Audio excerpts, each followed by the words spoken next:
I'm just.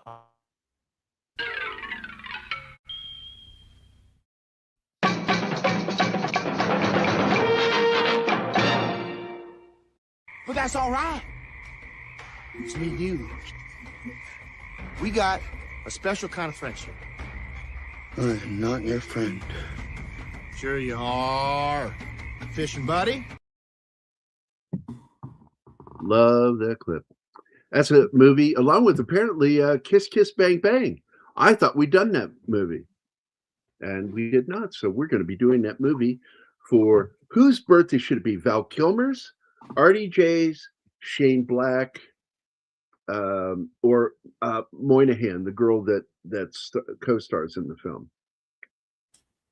I'd say Monaghan. None of those bitches. Do it for my birthday.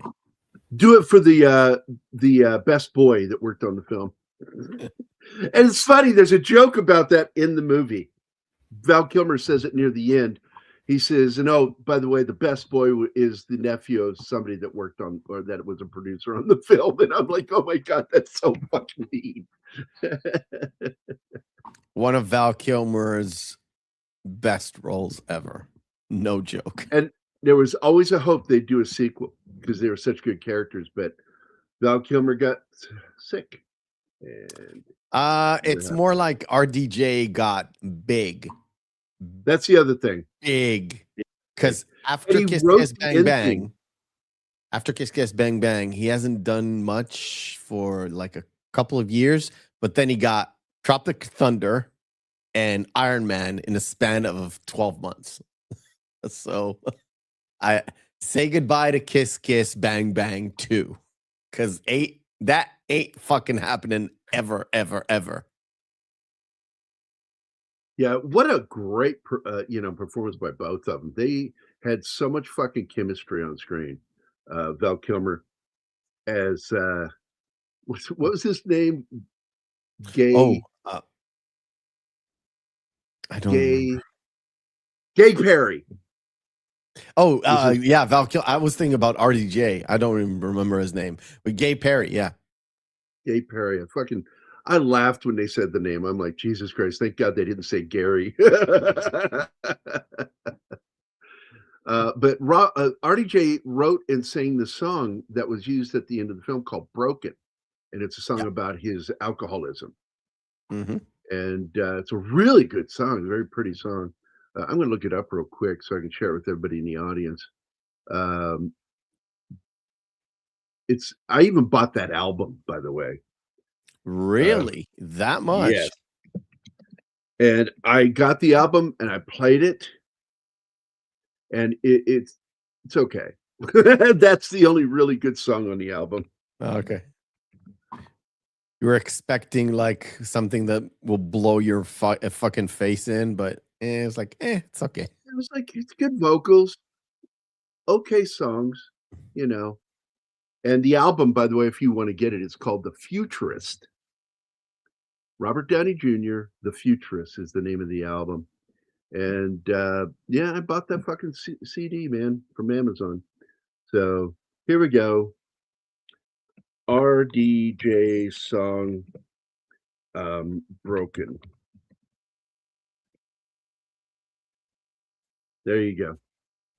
So anybody in the audience can fucking listen to it, and I'll share it with you guys here in the private chat if you want to listen to it. There it is. Boom. That's the link to RDJ's song. I do the cha-cha like a sissy girl. It's okay, Gambit. I like you anyway.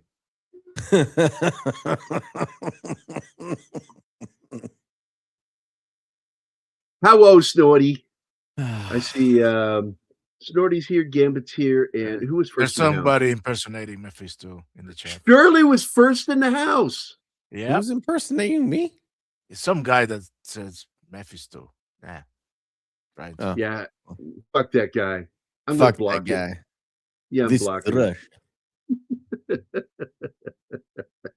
What'd be funny is if I blocked him in the chat and it kicked him off the show. That would be funny. That would be very funny.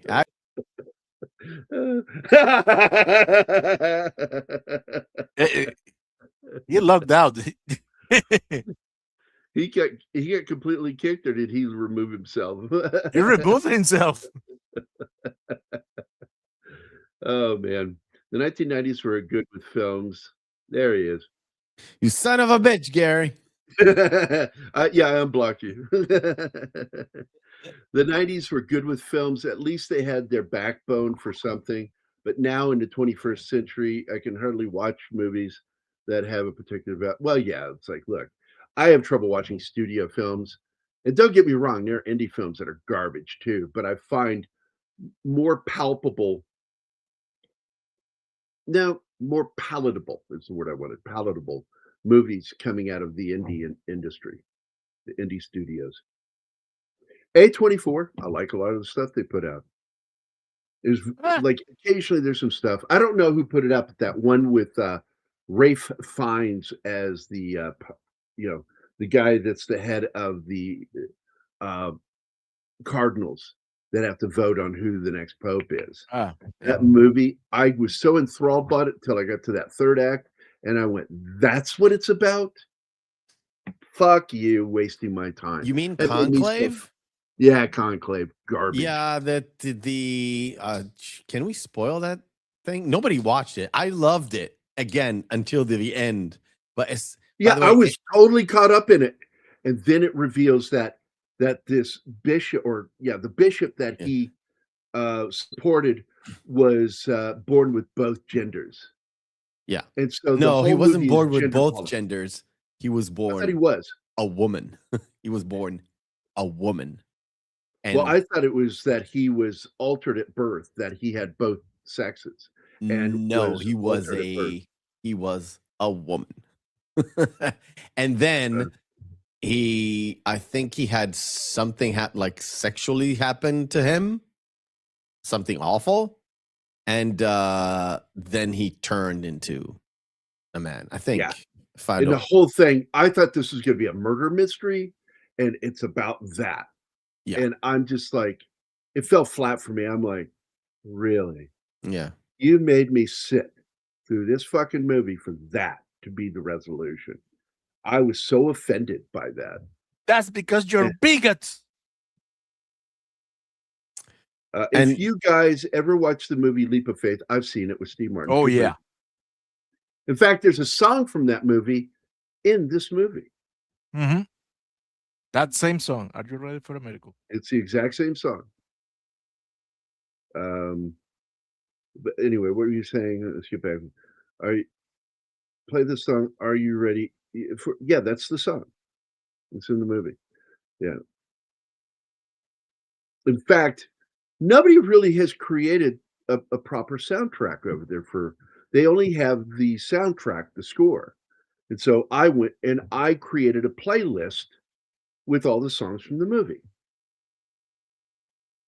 Not the soundtrack music, the score, but the actual music that was played, because there are a lot of songs in the movie.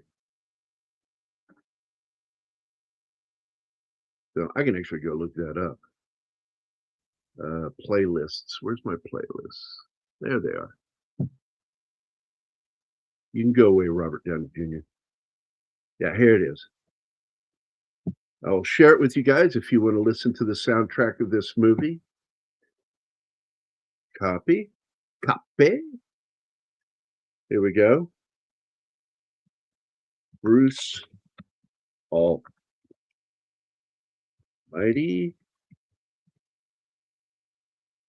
song. There you go. Shared in the group chat, and then in our private chat. And there we go. That's the musical soundtrack, not the score. And it's got some good songs in it, man. I mean, he even has that classic 90s song, What If God Was One of Us by Joan Osborne. She was another one-hit wonder. That was it. That was it for her. She had too many piercings in her face to go big. too much piercing in her face to go big. Yeah, to go big. She had two back in the 90s. She's like had piercings and people like I know Joan Osborne. I was alive during the 90s. yeah. Yeah.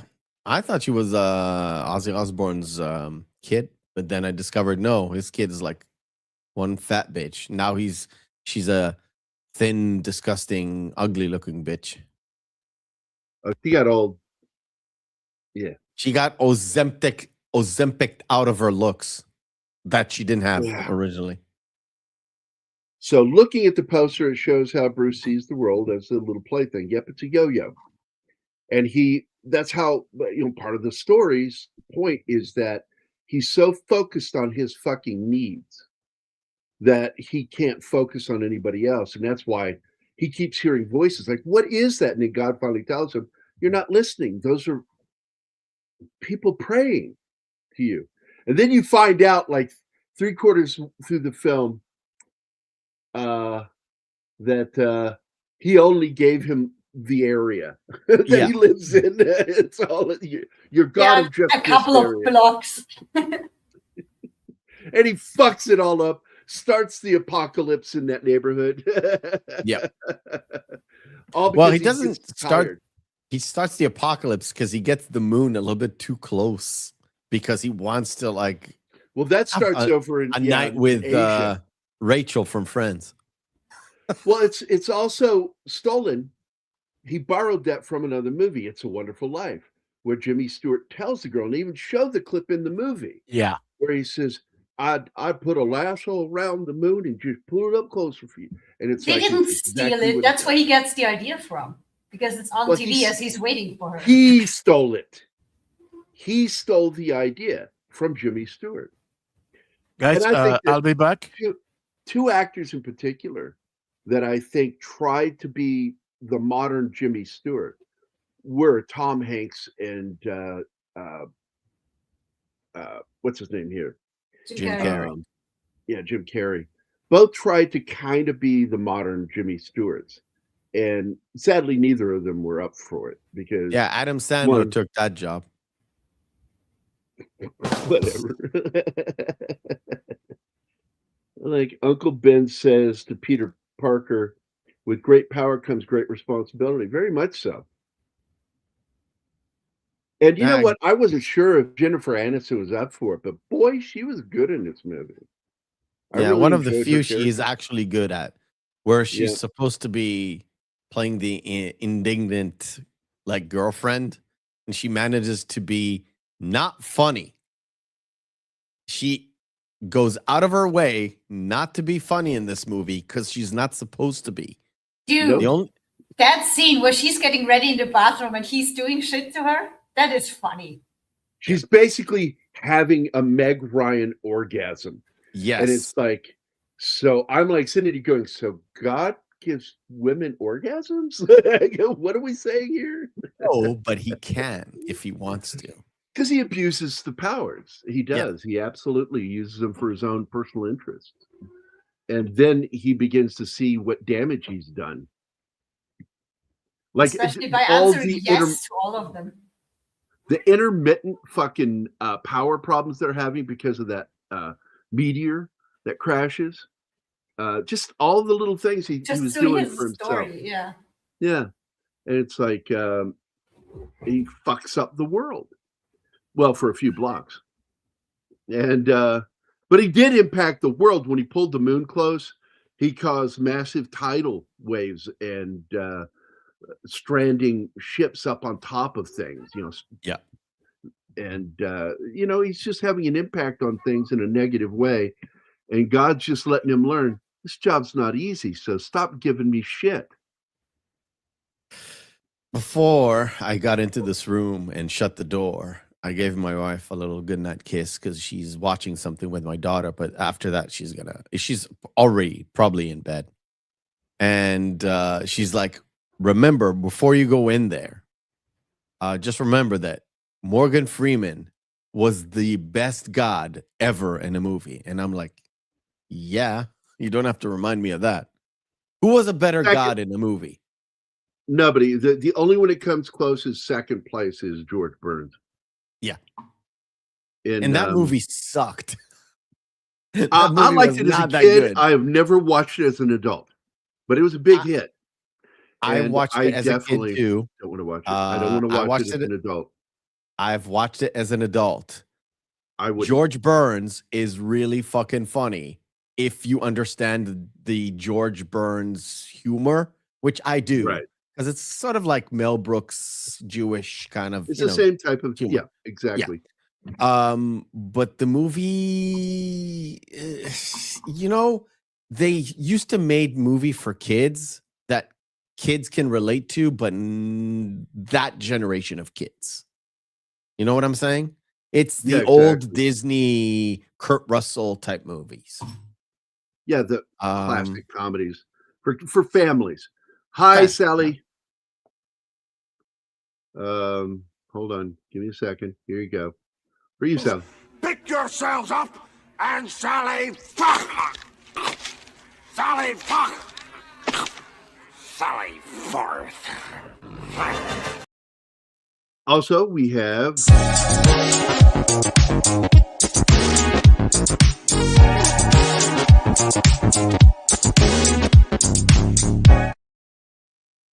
there we go.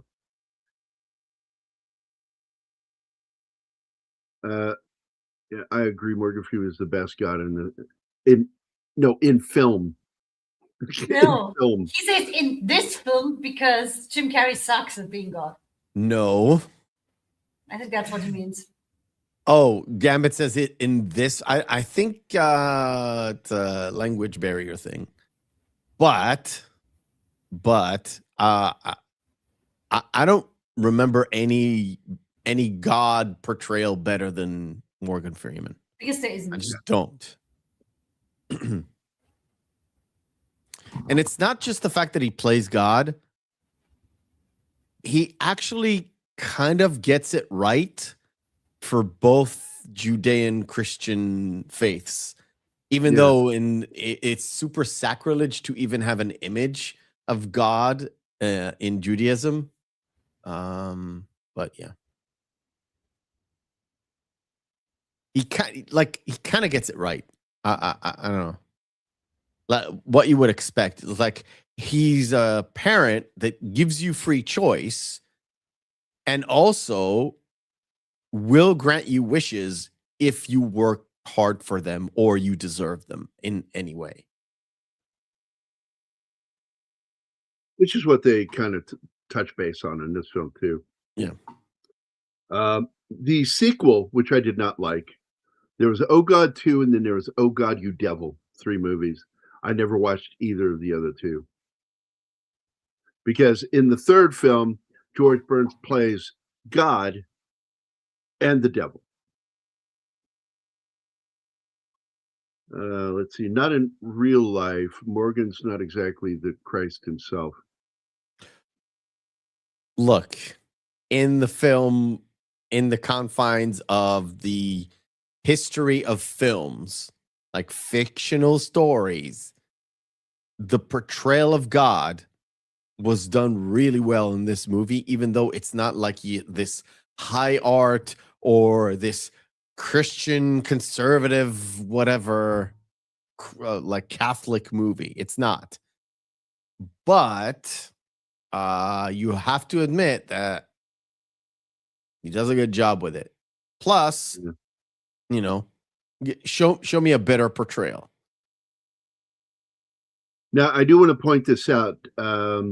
We got to watch an interview with the editor of the film. Really good interview, where he talks specifically about this scene because the director shot the scene. And Anima, you want to tell him what happened? It was funny. What? Sorry.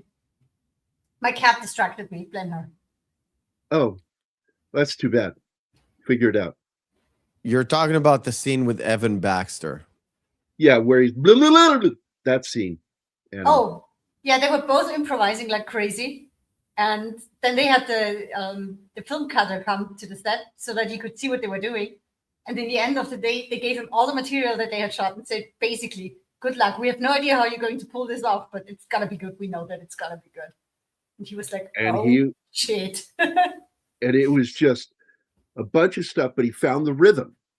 And what's funnier is they eventually came to him and said, "We need to bump this like a little further down because It's we too don't early in the we don't want movie. to have this moment to happen too early." So they bumped it to a few scenes later, and it works. He had to make some more alterations when they decided to do that, but it still works. And in order to make sure the scene flows with what happened before it. And he said that what Jim was doing, because I wasn't aware of this, what I figured is he watched the scenes with Carell and then went and mimicked him for his scenes. But no, they shot them with separate cameras while it was going on. And so what Jim Carrey is doing instant mimicking, which is something I've talked about that I like doing to people because it annoys them when I do it.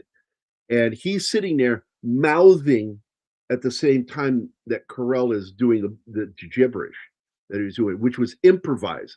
So Jim Carrey is copying his improvisation as it's happening. And it just lined up perfectly when he went to edit it. It's really, I mean, the editing on that is just amazing. And it doesn't, it starts to feel like it's going to go too long. And right when it starts to go too long, you feel like it ends. Yeah. And it's one of the biggest laughs in the movie because he's over there hiding in the director's room, the control room, and he's causing it's made to look like he is, and he is in the story, making poor Steve Carell's character Baxter fucking talk like a fucking idiot live on TV. Now, there are two things about this movie that annoyed me, which is if you were in the control room, the minute Jim Carrey's character cusses, you cut his feed. His feed would have been cut. You wouldn't have got that entire rant that got him fired. Now, yeah. In the control room, they would have seen it, but it wouldn't have been live on the air. And the same thing with Baxter. Once he started losing it, they would have cut to the other reporter and let her talk. Like, what the fuck is wrong with him? I don't know. Move to the other person at the desk and get her to do it. So I do like. But you're talking about the real world, and that kind of gets away with the comedy. It does. It really does. But it does annoy me when I see people letting somebody go on way longer than they would have in real life. I think you need to your comedy still needs to exist somewhere in the believable world. I love this. He's sitting there fucking talking about making this giant cookie, and the guy starts picking his nose on camera. Yeah. Well, I'm back. I mean, you've seen the outtakes from this. Those guys in the back were screaming, laughing. They could not hold it for 5 minutes. Well, this guy, the chef-looking dude, the son baker in the story, has a clip that got pulled from the movie, but it's at the end of the movie in the outtakes, which are during the credits, and you see him, and he's at the Hobart machine mixing, okay, and they do the Oompa Loompa song, and suddenly, Jim Carrey comes on the camera doing his impression of Sammy Davis Jr. Yeah. And it's fucking funny as shit. And eventually this guy loses his shit. He can't do it any further. He just breaks down, starts laughing. And I've said this, that some of your greatest comedic minds out there suffer, the ones that are really good at improv. Like Jim Carrey is, Robin Williams, Jonathan Winters, as being some of the top names at quick-witted, crazy fucking antics on camera that nobody knew was going to happen, and then they just crack everybody up. Guys like that tend to suffer from mental problems. And like Jonathan Winters was in and out of mental institutions his entire adult life. And he's talked openly and candidly about it.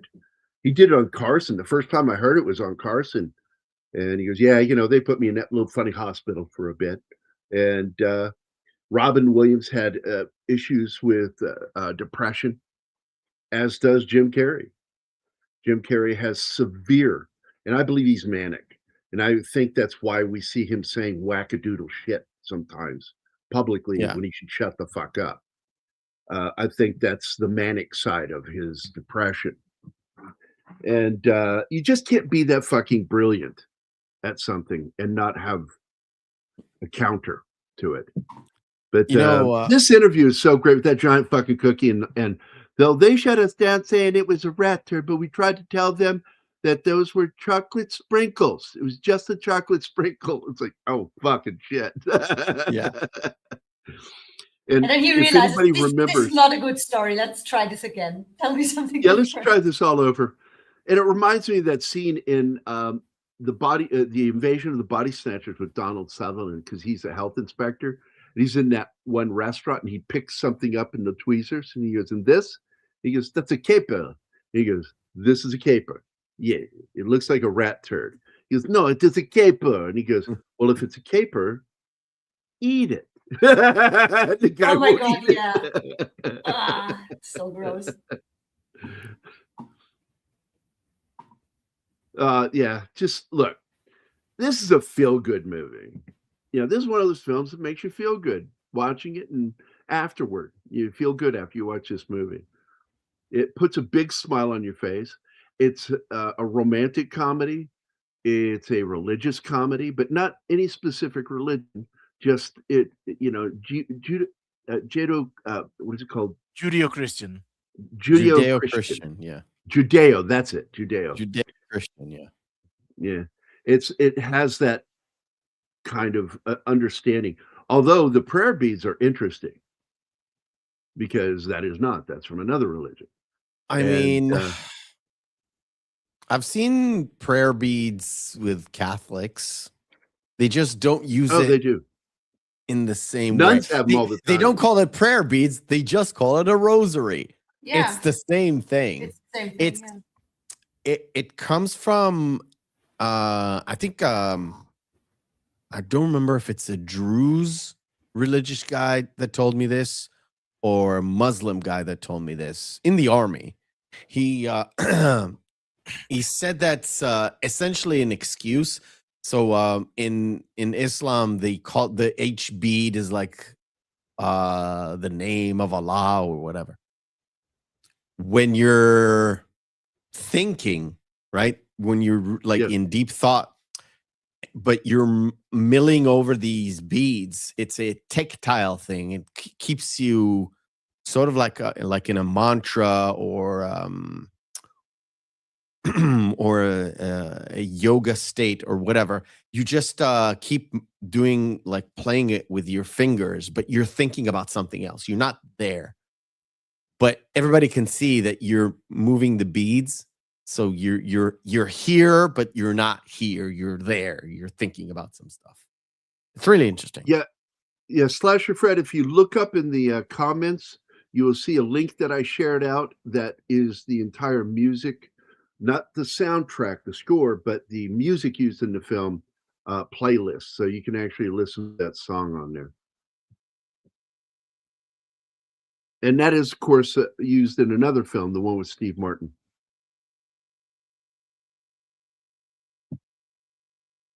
Haven't seen that one in a while. I should watch it. I haven't seen it since it came out. I saw it in the 90s. And of course, just so you know, Jim Carrey's Canadian. That's why he really loves hockey.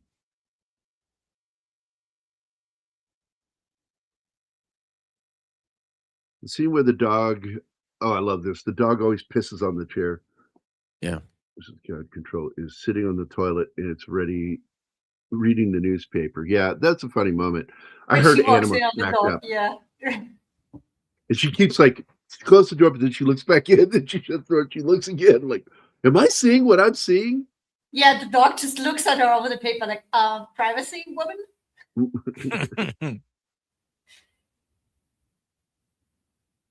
And by the way, that gave me flashbacks to when Amelia was a baby, when I just got her, because Loki had figured out the litter box situation, but she hadn't. So whenever she would start to sit weirdly, usually me, sometimes Chris would just grab her and run for the litter box and she would start peeing all the way. I did that so often. So I felt him. Yeah. I had that happen too. I want to go back to this. Some of the fucking catchphrases in this movie are so annoying, but they're endearing for some reason. Movie lines like, and that's the way the cookie crumbles. And the way he says that annoying, beautiful. Oh day. God, yeah. So annoying. That's how I learned to spell beautiful, by the way. How do you spell beautiful? B-E-A-beautiful. Easy.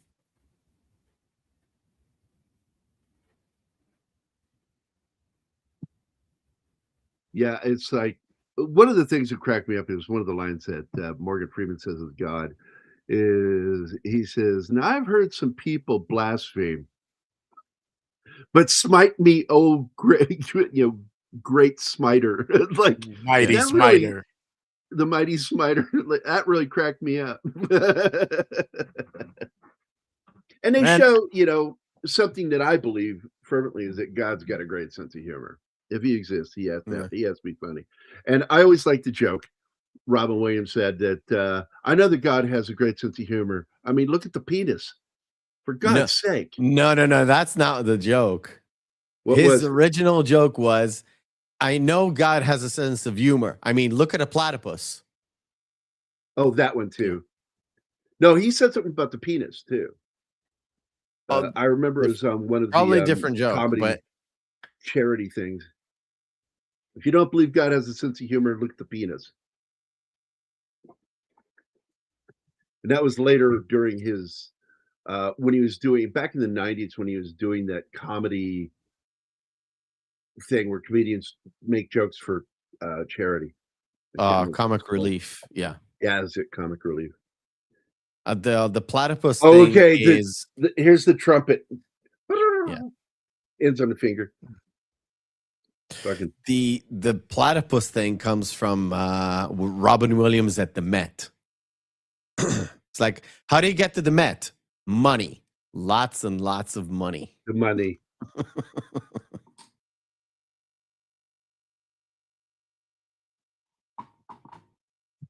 Oh my God, yes. And of course, the gag there is the Red Sea for the soup. Yes. Yeah. The soup. Was a little bit too much on the nose that they put in tomato soup, but okay, I get you. Yeah, they were totally. For those who aren't religious, don't know that. Of course. They're like, they don't realize that that's the connection is the Red Sea. Yeah. How do you get through school though without hearing that story at least once? Because most schools will say Moses parted the sea. They don't say he parted the Red Sea, because he did not part the Red Sea.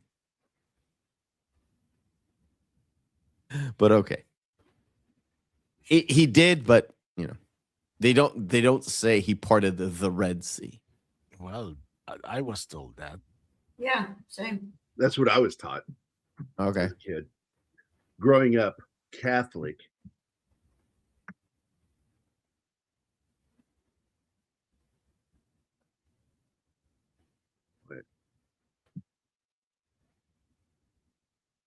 Well, Yes. we are waiting. I'm sorry. Mac's dad messaged me. So Tell him you're on the show. Well, I just want to see what he said because he's getting up there. Don't worry about him. Tell him to die Before he was a slower. star, Jim Carrey had made a few underrated movies in the 80s. Yes, he did. The one that I thought kind of worked was the one he did called Once Bitten with Lauren Hutton as the vampire and Cleavon Little as her assistant day dweller. And back then, I used to do the eyebrow things because I can wiggle them. I'm not going to do it right now because I don't feel like it, but you guys have seen it before. Sorry. And then I saw that movie, and he did it when he was in the store flirting with his girlfriend. And I went, that's it. I'm done. I'm never doing that again because he does it way better. Now, a lot of people don't know that the Niagara Falls scene here, when they're in the boat, that is all green screen. And I thought this is really well done because they absolutely have the lighting on them correct. That makes it look like they're really there. I did not know they were not there. Yeah, they were not. Mm. I mean, it's not surprising, but yeah. Saudi Arabia, Iran, Kuwait, and Qatar because of betrayal of God as an ordinary man, and it's being blasphemous to Islam. Yeah. He references the Ten Commandments with the Red Sea thing. Yeah. Once Bitten, it is sadly forgotten. I like the film. I wouldn't mind talking about it on here. By the way, I want to let you guys know that we were 5 weeks ago. Our videos were getting views in the hundreds to thousands. We're now under 100 per show now. It's YouTube doing their fucking bullshit again, fucking with small channels like ours. It really sucks what they're doing. Yeah, he was good at Earth Girls Are Easy, not on, but good try, Slasher. This chick, I don't think is very good looking, and she's weird looking to me. One of my favorite gags in this is that once he starts losing his shit, he goes to get the owner of the boat. The guy's like, "No, I'm good. I'm good. I don't want to be on with you. You're crazy."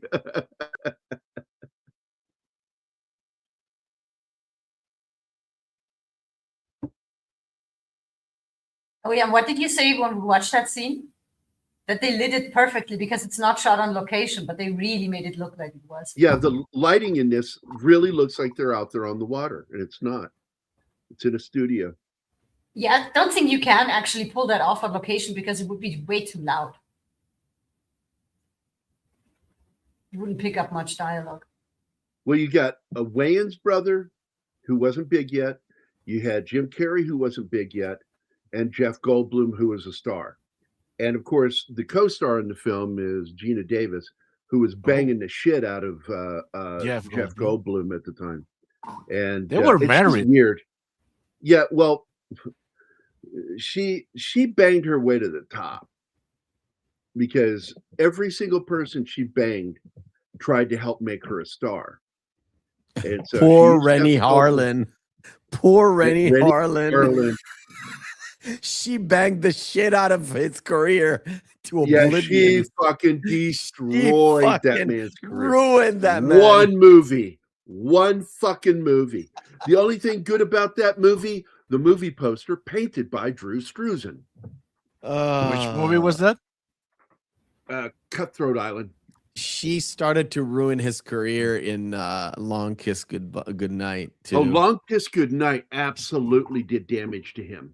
Yeah, but Cutthroat Island, that was it. He was done for a while. Yeah, he went down to the abyss harder than the fucking ships in that movie. Holy shit! That pussy must have been magical for him to do that in his career. God damn. I say what I say. Why, you don't like the word pussy? Just say beaver. Same thing. Speaking of beaver. Yeah. Thank you. Brought to you by Backdoor Beaver with real beaver anal gland butter.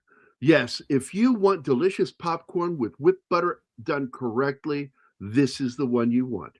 Buy now at 1-800 Pop Culture Minefield,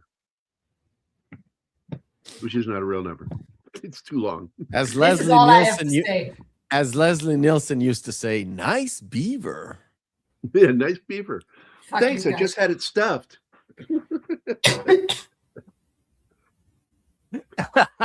I win again. Look what you did to poor Sally. I'm not alone in hating that. Yourselves up and Sally fuck. Sally fuck. Sally forth. Yeah, I already played that earlier when she joined us. And I already did his.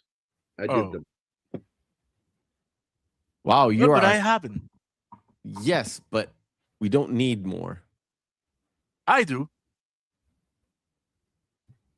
Coffee syrup. Mm. You guys are so gross. Do you cast this on Twitch too? I've seen No. a couple of Twitch channels that do that. No, we do not. I don't know if they do full streams like this. No, I don't know. Well, one, not- Twitch is mostly a gaming platform, and two, the videos don't stay on for very long there. That's not what we want. Yeah, it's like You can do whatever you want on Twitch, to be honest. Just you Yeah. have to be in the correct category. It used to be gaming, now it's like whatever. Like Yeah, their but the biggest videos go away after a certain amount of time. Yeah, the VODs do go away. And that's not what we want. But don't you care. can stream to both of them, and the Yeah. VODs just stay on YouTube. And if we get monetized there, I don't care. The VODs are volatile. You can get monetized there, but I know. Twitch is way stricter on the rules than YouTube. It's depending on the Their CEO is a fucking filthy bitch.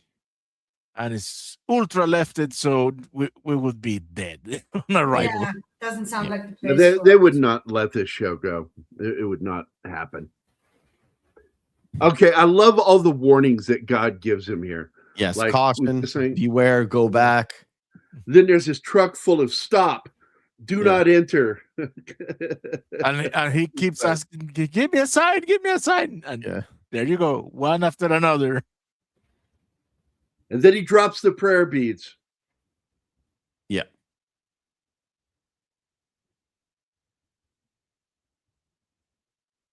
I gotta say, Reed, this is my favorite comment so far. Squeeze the gland for coffee syrup. Like, what the fuck? Damn. Reed gets my humor. If anybody does, I know he does. Basically, you both should be committed to the same cell, padded cell. What do you mean, Jew? He means Jewish. You know it. beautiful. That's the way the cookie crumbles. Correct. We'll be right back. By the way, so we got contacted for a sponsor. Okay. Take it. It's really funny. Apparently, they messaged me back in December, and I didn't see it. And so I reached out to them, and they said, "We will send you a free chair to test." And I looked at all the names, the company, the link, all of it's legit. The email that was used, legit. So I'm like, okay, I'll message him because it's a nice gaming chair, very comfortable and tall enough, and it's got a nice cushion seat. Hey, what's up, Manon? X-Men. Instead of Twitch, why not try? No, Manon. X-Men. Anyway, it's Manon. I'm going to call him Manon. Anyway, instead of Twitch, why not try Kick? We tried it, nothing, man. We tried it, buddy, and it just not working for us, not doing what we need it to do. Rumble does fairly well, but I don't put a lot of effort into Rumble. And so we're getting numbers, we're getting some advertising money, but not very much because we're not pushing it. Oh my God, I was just eating salted caramel tater chips. Oh my God, I'm gonna puke. Poor Sally. Oh my. I think Sally's watching the wrong show for like eating. I mean, you've So to got let me you on the know- show. First of all, you've got me on the show. I'm not hideous, but I talk a lot of shit. Yeah, you do. And I love that about you. So I'm just going to point this out really quick. Almost all the street scenes in this movie are shot on the back lot at Warner. And Yes. this is the brownstone set. And right around the corner, in fact, when you see the end of the street, that's a corner with that little restaurant that was used multiple times in Adam 12. And you recognize them. And I always told Anima how to recognize that you're on a movie set. One, the streets bend weird at angles that aren't normal on streets. And two, the curbs are really high and perfect angled corners, edges. And it's all And that- squeaky clean. Yeah, it's always clean. And that's how you can spot it. You can also spot the lighting too. What? I wanted to ask you, the alley with the gangbangers. That's a real alley. You can it is tell not- because of the end of the street. Well, is it the alley from The Mask? I thought it's the same alley. You know what? I need to watch The Mask again. I haven't seen that thing in a couple decades. I need to watch it again. I'll check. I'll look and see. But You're the Mask I find expert. he doesn't know. I've watched it like 5-7 years ago. I don't remember. Hold on, I want couldn't to tell you. fucking put it back up. It Thank is you. back up. Thank you. Continue, Matt. I didn't mean to interrupt. You're not interrupting me. Oh, you're done. Okay. All right. So first, this one, Jim Carrey often insisted on doing. Yeah, this is a real street alley. This scene, and you do have some real locations. I love when Bruce is in God's headquarters, and he tries to prove that there is an extra. Oh my God, that whole fucking scene that there's no hole in the wall, that's Yeah. solid. Yeah, he concrete. just pushes the cabinet forward with one finger. Like, what are you looking for? And I laughed. That fucking thing opened and took him like flying all the way to the end of it. He comes flying back. I thought that was hilarious. And that's not Jim Physical Carrey comedy. He's good at That that. is just comedy. Yes, he is. He's one of the few people that I like doing physical comedy. I think Bruce Campbell was really good at it when he was younger.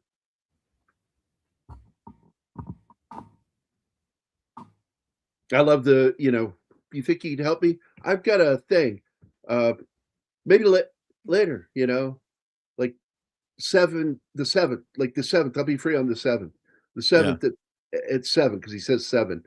And so he makes a note of it. And of course, that's how the movie ends in the third act, with him upstairs with him on the 7th at 7 p.m.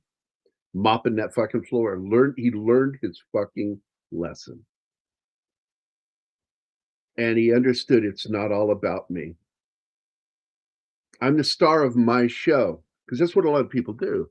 It's like, because Mac looked at me and goes, not everything's about you, Gary. I said, it is on my show, which you, by the way, are not a main character. You're a walk-on character. That fucking irked him that I said that to him. But it's not the main message of the movie. The main message of the movie, and Morgan Freeman says it to his face, is people always look up and wait for me to come up with solutions when it's all on them. You have to be the motor of change. Which is what I just said the other day to a friend of mine. Well, you know him, Mr. Cody. Because he was listening to that song that I wrote, The Fall. And I said that entire song was a criticism of myself. And that you are the one that has to catch you when you fall. God's not going to do it. It's not what he does. We have free, what do you call it? Free will. Free will, which means we're responsible for ourselves. He listens to us, and he gives us strength through faith. But the fact is, if you're falling off a building and you ask God to save you, everybody asks for that. And what does that say about God if he only answers certain prayers? It's just, that's a criticism of God, the existence of God, to believe that it's like, really, we've created this problem. I bring up World War I. World War I, a lot of Christians fighting against Christians in that fucking war. All of them believing that God was on their side, every single one of them. God doesn't choose that. It's up to you. The war ended because one side won, not because God chose it.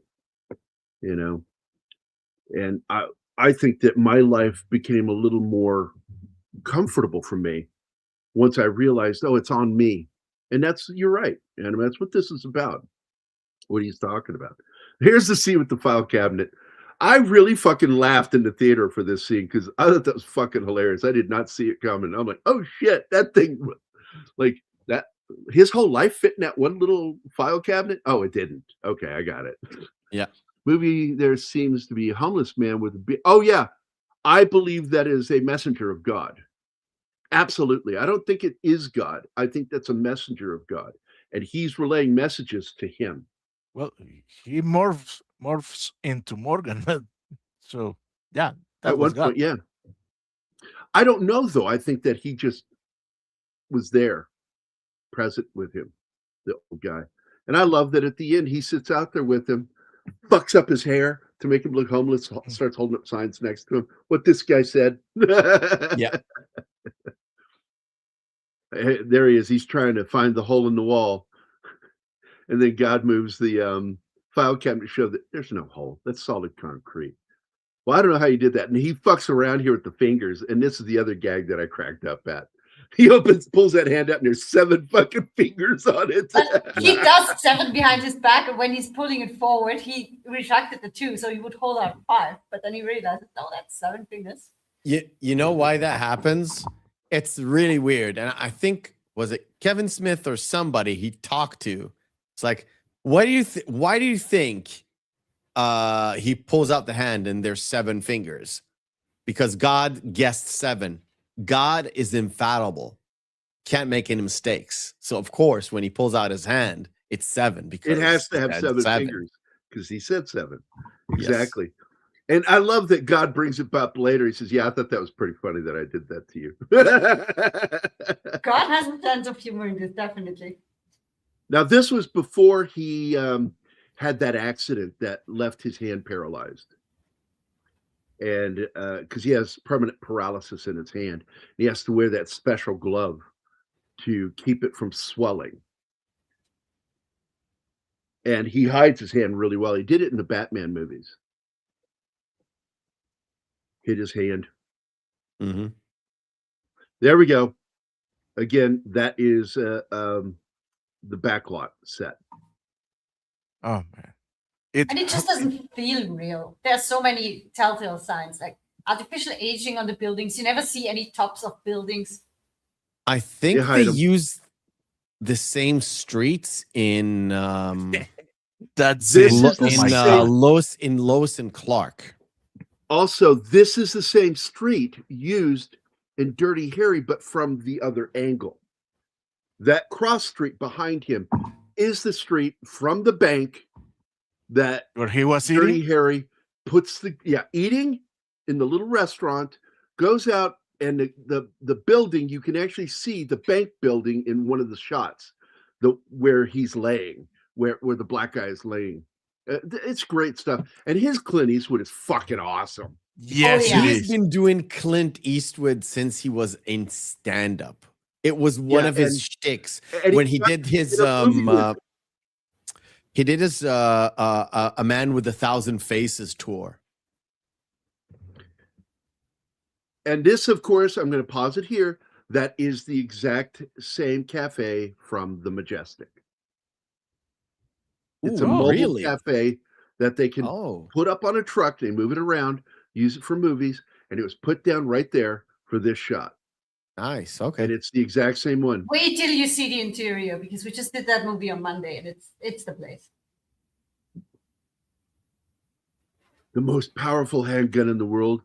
That's right. Welcome, Bronson Rightwall.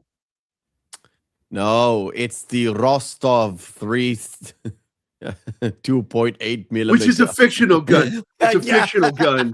It's a fictional gun.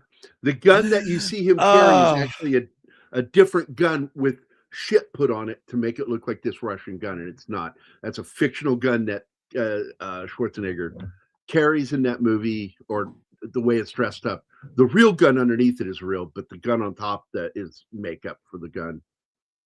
And they did that because the original was too small for him, right? Well, that's what I was. This is what I was talking about a second ago. is that he was actually, because not only was he doing it in comedy with The Man of a Thousand Faces, he was in the last Dirty Harry film. So was Liam Neeson. He was in the same movie, The Deadpool. And it's a very good film. Thanks, Slasher Fred. You brought up exactly what I said a minute ago, because I don't think anybody heard me. We heard you. Paranoid. Did you say something? Well, I was talking, then Anima cut in and started talking, and like I let her go. I just stopped talking.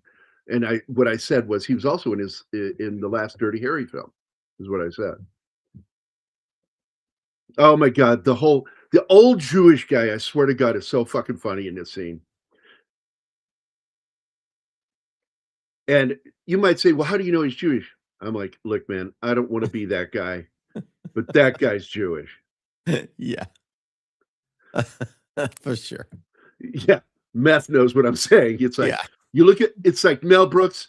I wonder if he's Irish. No, Mel is not Irish. No, he's not Irish. No. Very Hebrew. Okay, here we go. He starts to eat, and then he does the shit here. I love this, the table angle, looking up at him. See, this is one of those cinematic or not cinematic, but shots that a DP might get, and then the director's like, yeah, we'll go with that, and it's so fucking successful. And later on, it helps sell that moment where you see it's the same camera angle, but the first one is positioned outside of the bowl. The other one is positioned inside of the bowl.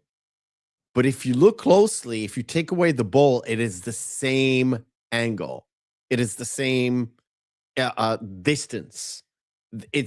What they did is like later on they put a CGI bowl with the soup coming up from the side. And just to let you know how you pull that off, it's referred to as a pit shot, and a pit shot is sometimes shot from a pit. Hitch the name, but what they did there is they just simply put the camera down low, remove the table. The table's not even there anymore. Yeah, the camera lens is the tabletop.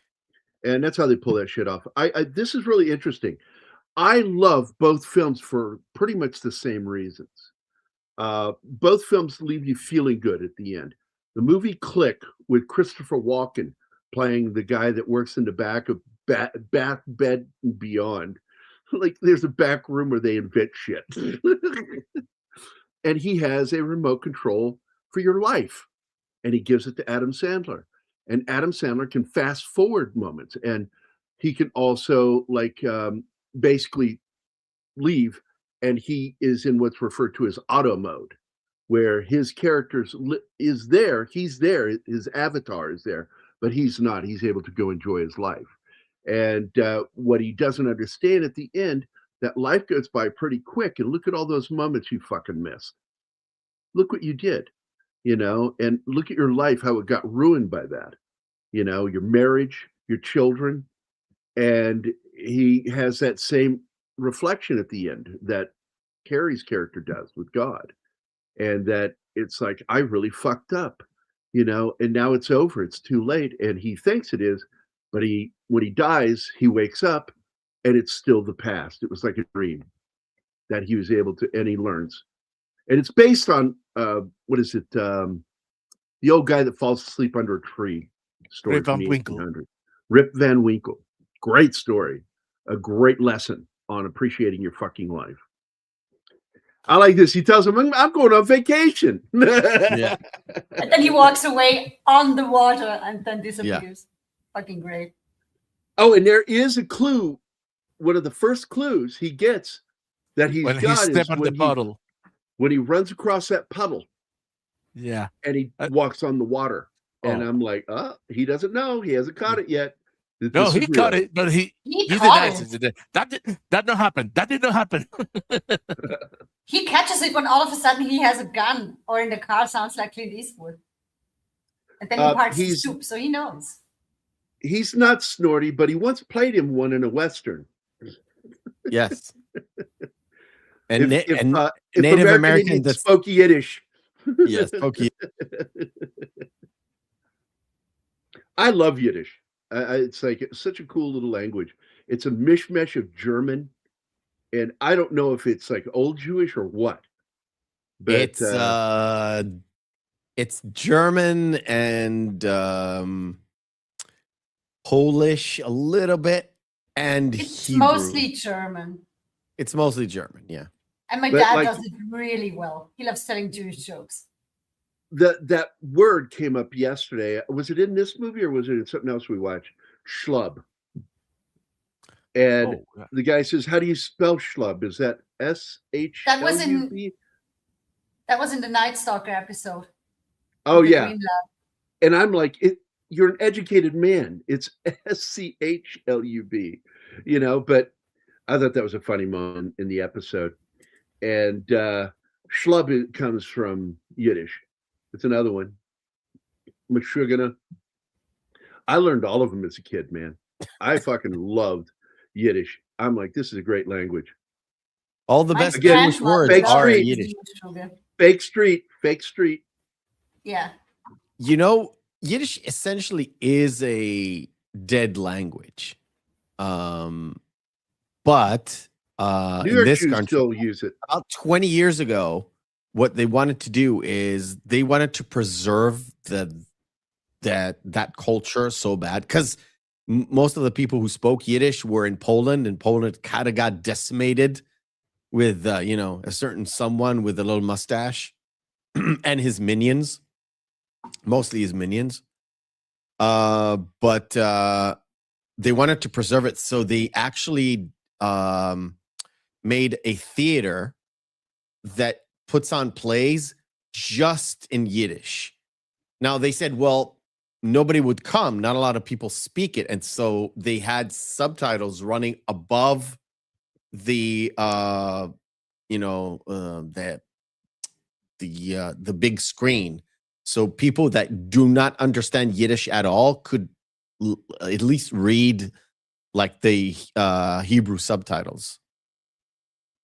They were very successful. I think they're still going on, but they're very successful.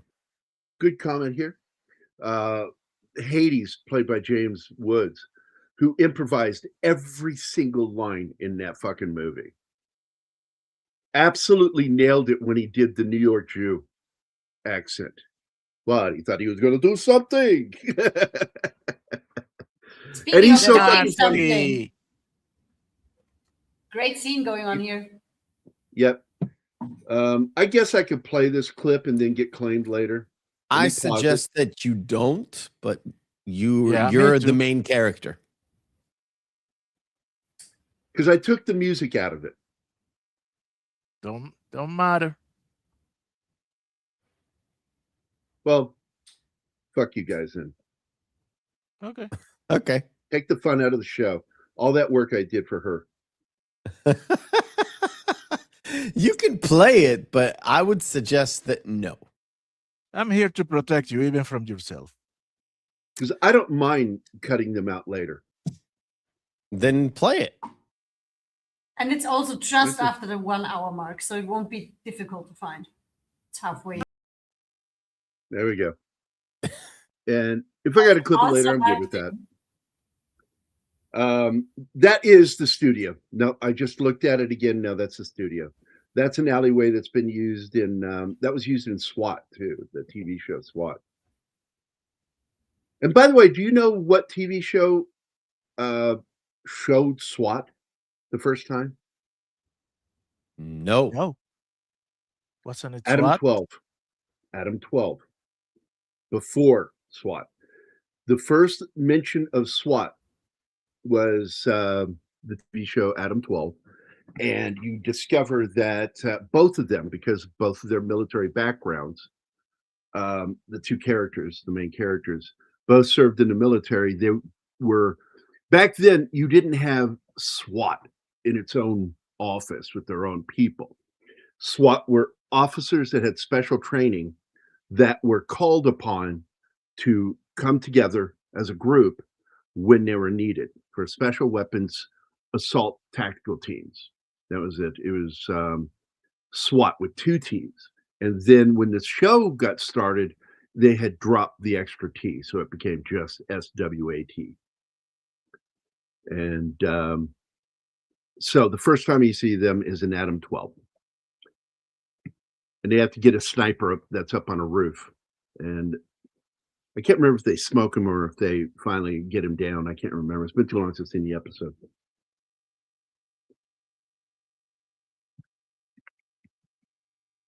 I never seen it, so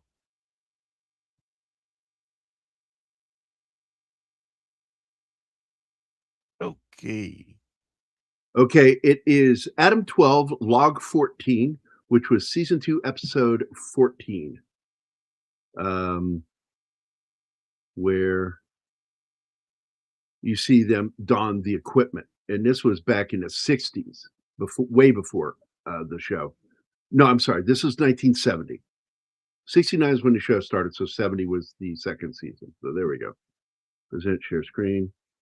I'll just show it to you real quick because I love the history of SWAT and paramedicine, because once again, paramedicine was shown to the world thanks to the same producer of this show, Jack Webb. And here you go. See them in the SWAT gear. Or am I being shown? Or can you show me? Yes, you're being shown. Of course. Okay. So they're up on the rooftop dealing with a sniper. They're in the SWAT gear. They got their nice little AR-15s. They're the civilian version. Really good stuff, man.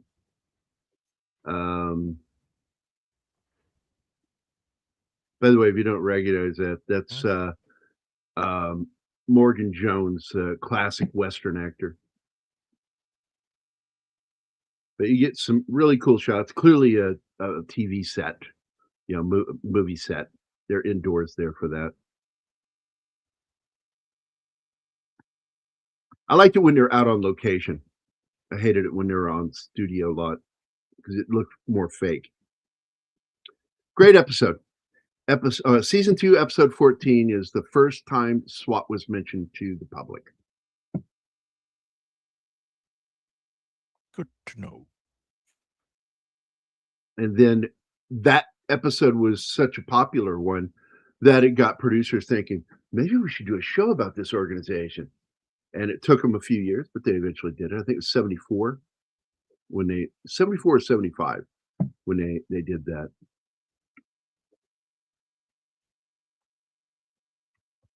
I'm going to look real quick. Yeah, and then they made a new show in the 2000s and it went horribly woke. Well, second season, yeah. Second season is when, well, we're not those kind of cops. It's like, we're not like them. It's like, fuck off, man. They also brought COVID into the whole thing, and that's not what you want to see on a TV show. What's going on in your everyday life, that's fucked up. So you got to think about the future of your show. You got to think about it. And so you don't want your show being too dated, to where when somebody watches it a few years down the line, they can tell exactly when it was made. And when they started doing that shit on TV shows, showing characters walking around with masks, I'm like, that was a fuck up. They shouldn't have done that. So I love the whole rope thing. And again, that's from the movie It's a Wonderful Life. Got inspired by, taken from.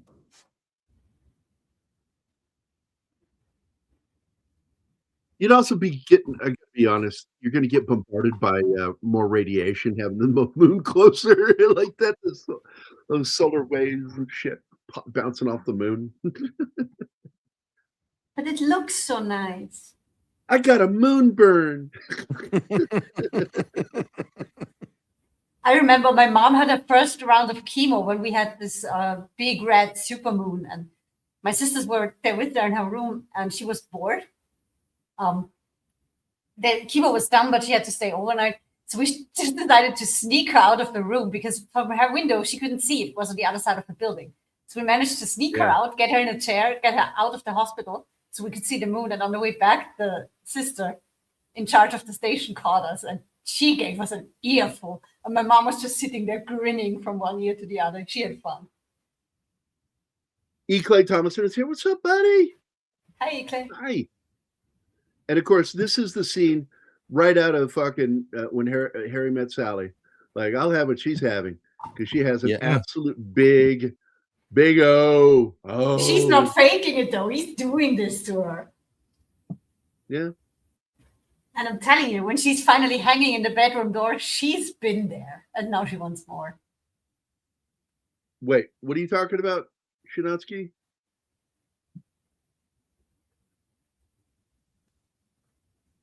SWAT, I think. Did Marilyn Monroe's first husband invent the big O? No. Yeah, I like it. Yeah. To put Because her pieces first back husband, together. Because you always have to her- answer. Because when people throw shit, it's like it's dated to like 30 seconds ago. So you have to remember, what did I talk about 30 seconds ago? What, the blood moon was invented by Marilyn Monroe's first husband? So her first husband wasn't in film or television. That was James Dougherty. He was a World War II veteran, and Hollywood erased him. How? Got her to divorce him, and then pretend like he never existed. She erased him too. Oh, because he was a normie and he was warning her. I remember. And her second husband was Joe DiMaggio, who is not known for film but baseball. I don't know which husband you're talking about, man. Wasn't Joe also a war veteran? DiMaggio, yeah. A lot of the top players were veterans, like Ted. Oh my God, Boston Red Sox. Ted. If he hadn't been sent to war, he would have beat Babe Ruth's record. Ted. Oh, I forgot his fucking last name. Great ball player. Ted definitely not Bundy. No. He was an ace in the air. He was an amazing combat pilot. Flew an F-4U Corsair. Again, clearly not a real street.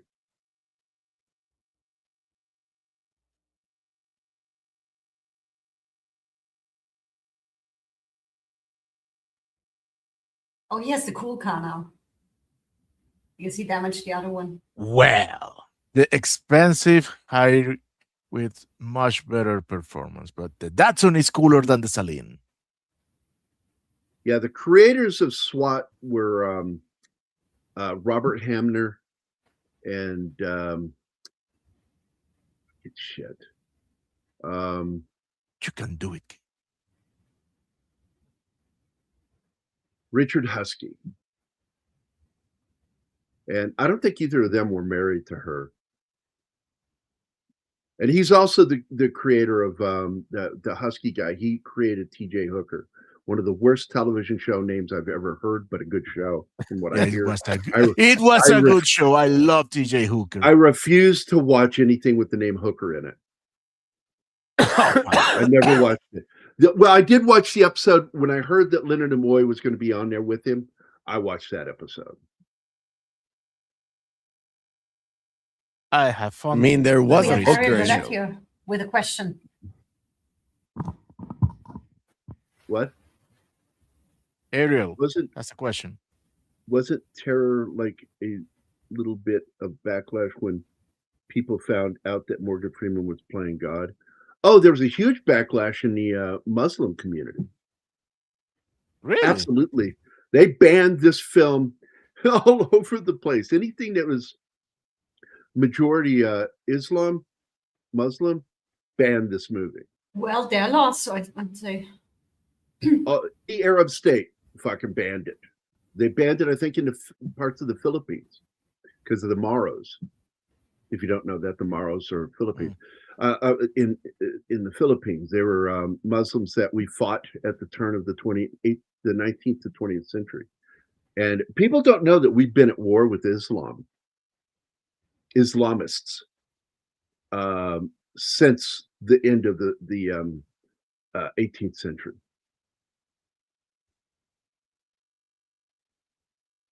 because the shit was building up with the Ottomans and what was that organization called that we went up against with the pirates? The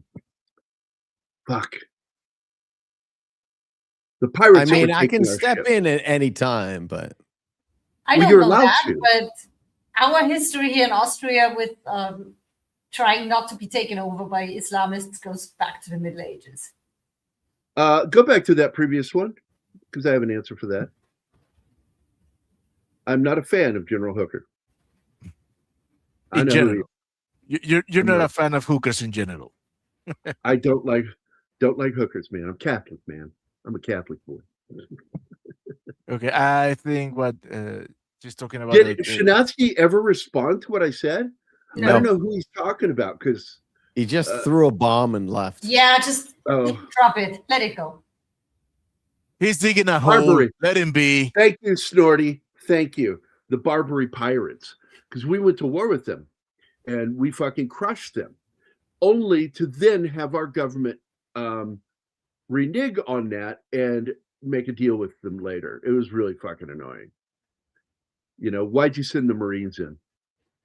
Marines fucking kicked their asses. And they conscripted people along the way. They found mercenaries and just scooped them up.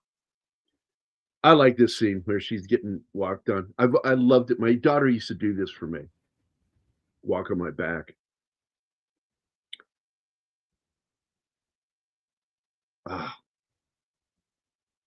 TJ Hooker is one of the earliest roles for Heather Locklear. Another reason I didn't like the show, she was in it. I also didn't like the dude either, the young dude. I don't think he can act worth a shit. I mean, Shatner was TJ. She was the hooker. Oh my God. Little trivia for you with that show. William Shatner is the one who taught Bruce Campbell how to do a spin stop with a car by using the parking brake. Absolute true story. William Shatner. So sad that you can't really do that anymore, not with modern cars. The computer won't let you do it because of traction control. Hey, Ariel, MacArthur was a fucking asshole. General Patton didn't like him either. Neither did Eisenhower. Many people think that Ike didn't like Patton. It's not true. He loved Patton. They were friends. They'd known each other since World War I. They served together, and they had a very common bond. And when Patton died by, I believe, murder, I believe by Russians, possibly even working with East Germans because they got Germany at the end there. I think they assassinated him. Absolutely. Ike said some of the kindest things that would ever be said about General George Smith.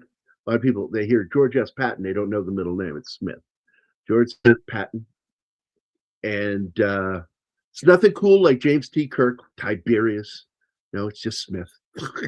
Just Smith. But he spoke so well of him and wrote this amazing speech about Patton. And he basically said, we would not have won the war, at least by the time we won it, if not for his contributions to rushing through the fucking Germans. They were not prepared for him, how fast he would roll over them. And he would not do anything he was ordered to directly. He, when the Battle of the Bulge was going on, when he rushed through, they said, we want you to go straight in. And he goes, no, I'm going to go here and here. And he cut the German supply line in half and broke their supply line, starving the Germans out at the Battle of the Bulge. That ended that so fucking quickly. Patton was a fucking brilliant tactician. He was just an asshole, but he was an honest asshole who was right because he wanted to go get the Russians after we won the war. He says, set me loose on them. I'll destroy them. How did we get from this movie to World War II? Fuck. Gary. It's the fucking communication in the chat. I'm just fascinated. Mephisto, where's by my original? Because they're talking in the chat. Mephisto, where's my original design Ecto-1? Why haven't you made it yet? Wait. I want to see you driving around in my black purple light car. There you go. I want to see this. Oh, there you go. That's the license plate. It's there. There you go. So you can shut the fuck up now, Ariel. Tony Bennett. One of the cool things about Tony Bennett, and I told Anima about this while watching the film, he had this reputation of never singing the same song the same way twice. He would alter stuff here and there. He was an organic singer, and he never sang the song twice the same way, ever. So if you listen to his album of that song and the version that's in this movie, they're different. Not because they don't sound the same, but because of how he sang it. It's weird. And he's amazing. I fucking love Tony Bennett's voice, man. Yeah, here's where the voices, and it just makes him look like he's insane.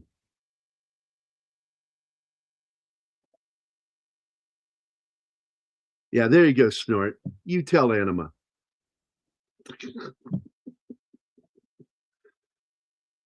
Don't like the Muppets, even though you're named after an animal. Ah! An animal was a drummer, by the way. Animal. I'm not named after that, but okay.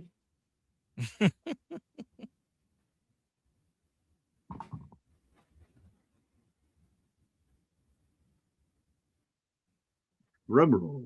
Who needs a drum roll? Gambit. This is really cool too, by the way. This is green screen. Digital composite. It's really beautifully done. Look how clean his hair looks. It's blowing, and you can't tell. There's no matte lines around it. I love that they are standing on Everest because it got too loud for him. So he takes him to the quietest place on the planet. Animal. Come on. You come on. Oh, he Come did, on, Ariel. man. He was. And do it on Eileen. Oh my God. Come on, Eileen. Everybody knew that that's what he was saying. Of course. Have you It's a seen the filthy video, song. like the music Yeah. video of Come On, Yeah. Eileen? Yeah. Come on. Yeah. Come on. Oh, I like this where he's trying to figure out how to organize these prayers. So he tries file cabinets, and then he tries Post-its. post-it notes. And the weird part Everything is covered. he looks like the guy on the poster of Office Space. Office Space, yeah, with all the post-it notes on him. Oh, Anima needed a drum roll. No, I didn't. I'm fine. Yep, come on, Eileen. That's a great song. Dexy and the Midnight Runners. I think it's Midnight. Roar Dunner. What the fuck are you I don't saying, Gambit? I would I don't care. I I don't care. you know what I said? You know what I said to my wife? And I've said it many times. I think I said it every single time we watch this movie together. The poor interns that had to staple those fucking post-its Post-its. everywhere. It's like, oh my God, poor And interns, man. everyone, they are on her and on the poor dog too. Yes. Yeah, That it's must have fucking been fun. great. My guess is they made something to cover the dog that had him on there, and then he just Yeah, draped it over him. I'm just talking about the set. Yeah, the the room set. set. Yeah. All those post-it notes had to be manually put on there. Yeah, I Yeah. know. It's fucking nightmare. Because this is 2003, right? And there's some stuff that you can fake. Obviously, you said the Niagara Falls were faked, but the Everest was clearly faked. Well, Well, yeah. yeah, but it was still very clean. I really like the way they used the mixture of CG and green screen. It was really well You know done. how sadly you can tell that Everest is fake? There's no endless line of climbers and no trash. Yeah, And there's no frozen dead bodies. Dead bodies, exactly. That too, yeah. Like people, one of the hardest things that people have talked about when they go climbing these great mountains is the endless number of fucking dead that are there for forever. They're used as landmarks. Like Green Boot Cave, there's a dead guy in green boots in there.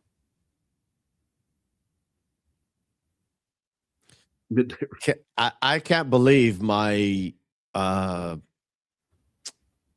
brother-in-law and my two nephews are going to Everest to climb the Everest. Really? Yes, they are, as I said it many times, dumb as fuck. But, you know. It really shouldn't be on anyone's to-do list in this time and age. It's on some people's to-do list. It doesn't mean anything anymore, really. When others are doing the work for you. Yeah, it's still hard, I get it, but I mean, destroys the nature there. I did equate it to, like, we went to the States. We were in Las Vegas. There's not a lot to do as a family in Las Vegas, but we used it as a hub to go other places. Grand Canyon is one. The other one is Hoover Dam. It's right there. It's 25-minute ride in a car. I had to go see the Hoover Dam. And I talked to Tom and I told him, look, man, we're going to see the Hoover Dam. And he said, you know what? I've never been to the Hoover Dam and I've lived here in Wisconsin my whole life. It's like, well, yeah. That's a classic, though. I mean, how many people who live in Vienna have actually visited the museums here? It's a shame. It's when it's in front of your nose, you're not attracted to it. Well, it is what because it is. You can go anytime, really. It happens when you live by the sea, and I wouldn't think it happened to me, but it did. If you have the opportunity to go to the beach whenever you want, you're not going every fucking day. Thank you. I hate the beach. Thank you. The beach. Okay. I hate sand. Ted Williams was the name I was trying to think of. Thank you. You knew who I was thinking of. I could not remember his last name. It's Ted something. Ted Williams was amazing. Cryogenically frozen is what I heard, which is weird. Was it really close to Babe's record? Yeah. He was going to take him. He was going to take him.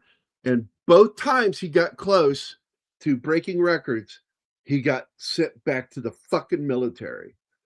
He fought in World War II, and then he got sent back for Korea. And both times he flew Corsairs, F-4U Corsairs. It just goes to show that the military are Yankee fans. By the way, something I learned not to do, don't refer to Tasmania or New Zealand as South Australia. It pisses them off for some reason. Oh, boy.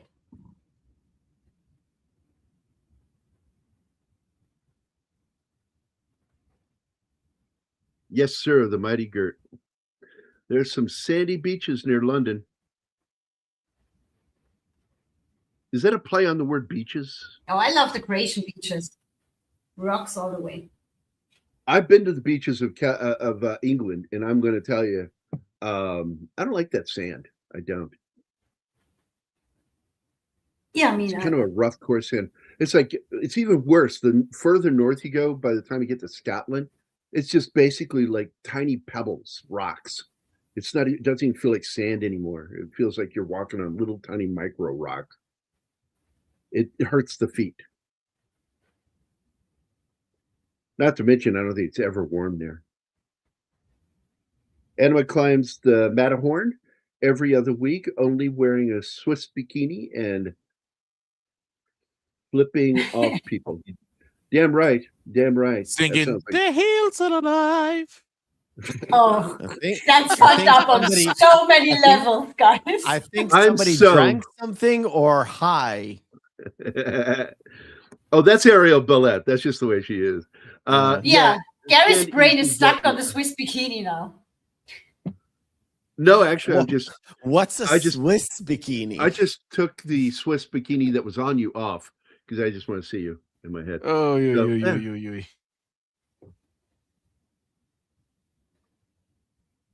Now, Answer the the only- question, Anima. What is a Swiss bikini? A bikini with the Swiss flag?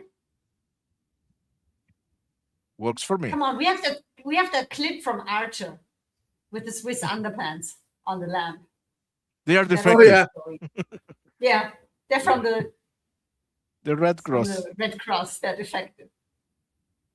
Okay, so according to Etsy, they are basically like French bikinis, but they're red with white crosses on each part, like a white cross down on the crotch and over the nipples. Snorty has a different theory. It's full of holes. Like the Swiss cheese. Oh, his theory is full of holes? No, the bikini, because the cheese is full of holes. He's pulling your leg.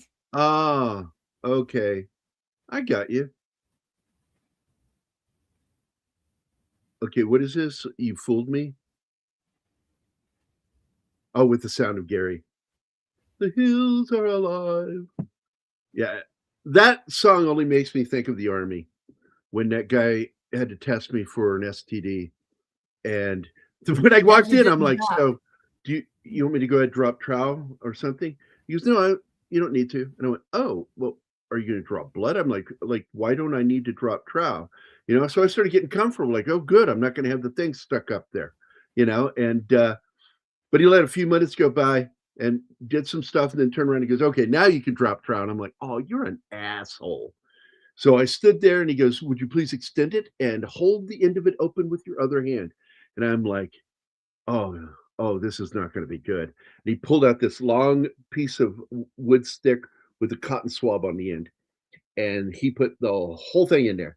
And when he stuck it in, I belted out in the middle of this fucking hospital, the hills are alive, which made the nurse lose her shit.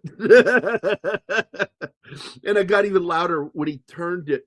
And I got like screechy when I sang it. It was like, oh my God, that was fucking funny. Oh, I like this house. This is what's referred to as a craftsman style home. I love craftsman homes.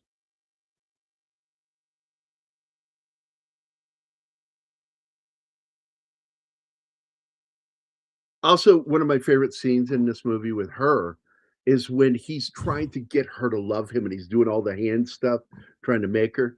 And it's like, you cannot affect human will. And he finally understood it. One of the rules.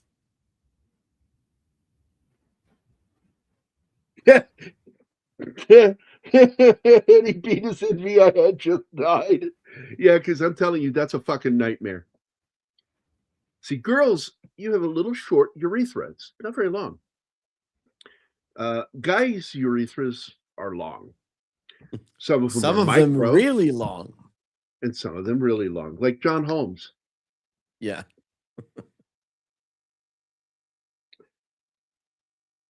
No, it made her fucking laugh because nobody expects you to fucking bolt out a song like that really loudly when they do that.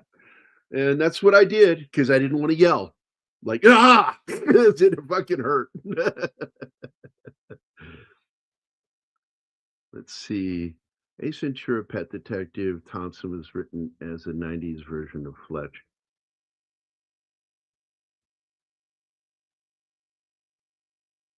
I'm trying to remember who the fuck was Thompson. Who's Thompson? Slasher Fred. I don't know. I who don't that know. is. Maybe the I had writer. in the army, we had to practice catheterization with each other, all the medics when we were trained. And let me tell you something. I remember telling one young lady, I'm like, I said, you have a nice touch. And it just blushed.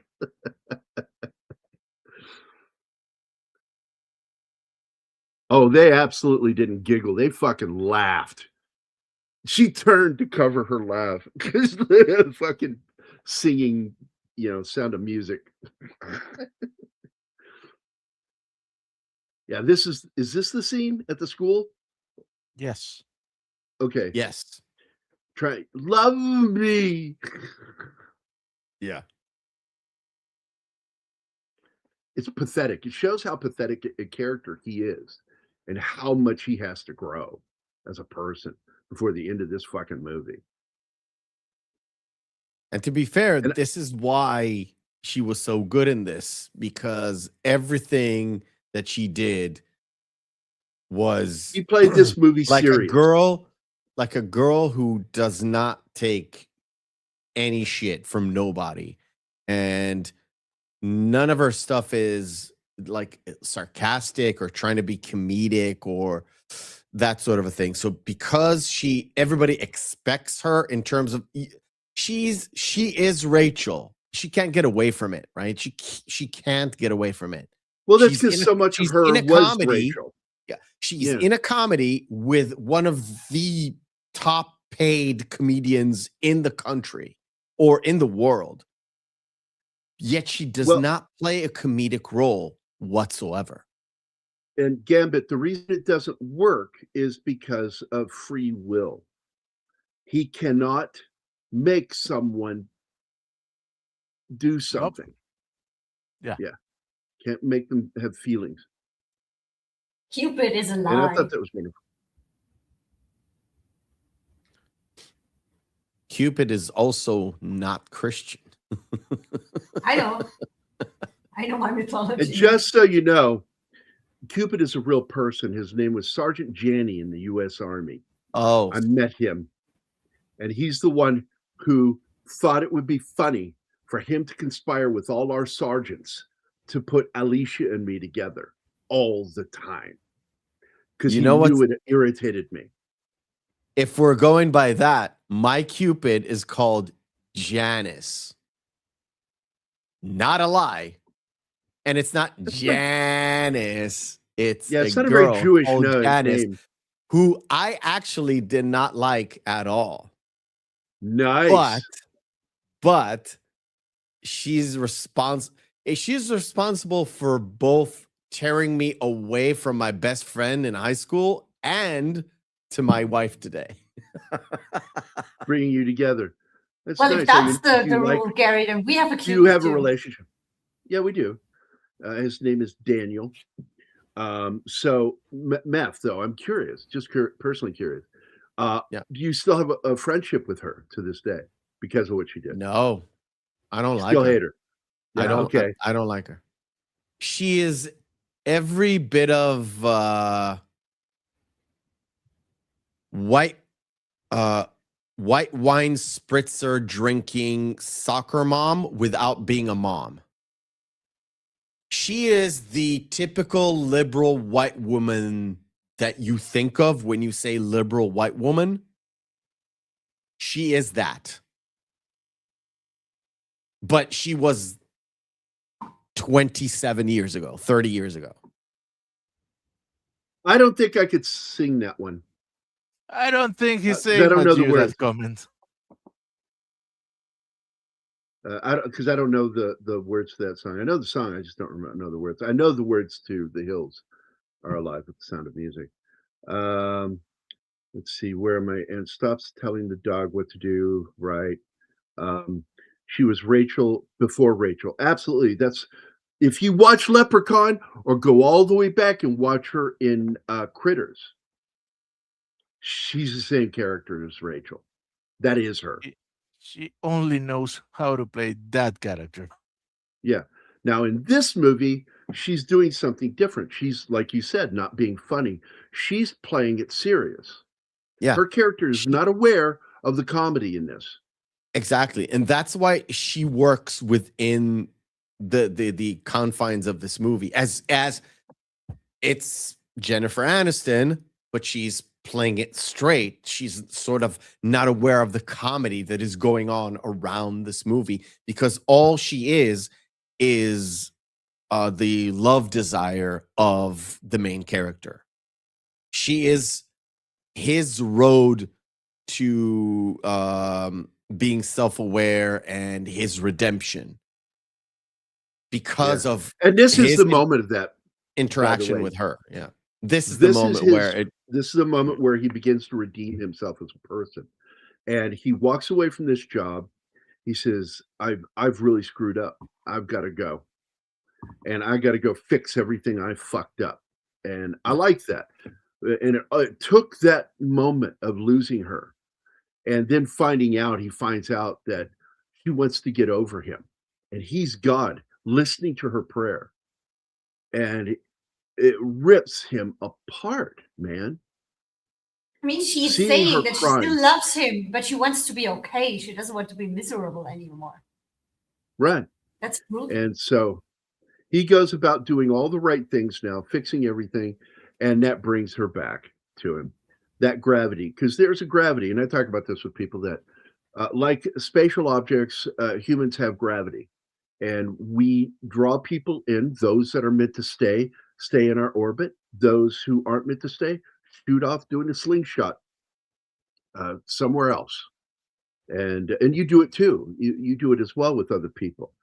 There's a gravitational pull that you find with people, and I absolutely believe that the people that are in your life that should be in your life are the ones who have the greatest gravity in your life. That's just the way it is. I saw something from Shirley. I wanted to see what that was. She said something to Snorty. What was it? Hi, Patty. Hello, By the Penny. way, we just talked about your son because he's the one that brought us together. And by proxy, because you made him, by proxy, we also thank you for bringing us together. Because if not for your creation, Daniel, Danny and I would not have met. This Danny, my fiance. So there we go. She's a soccer dog mom. That's funny. I like that one, Shirley. Well, the more elitist. Okay, yep. There were things that could be considered blasphemic in this, but they were done so lightly that people just need to lighten up. I like this movie a lot. And this scene where he just walks out, man, is one of my favorite moments in the film. Not funny. It's just a great emotional payoff that he's trying to become the man that she thought he was.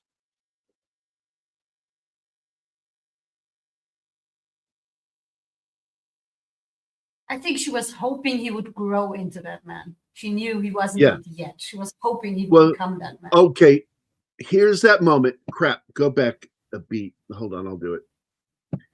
This, if you don't recognize this, it's because it's backwards. But you should recognize it because it is the town square from Back to the Future. Yeah, it is the clock tower. Yep.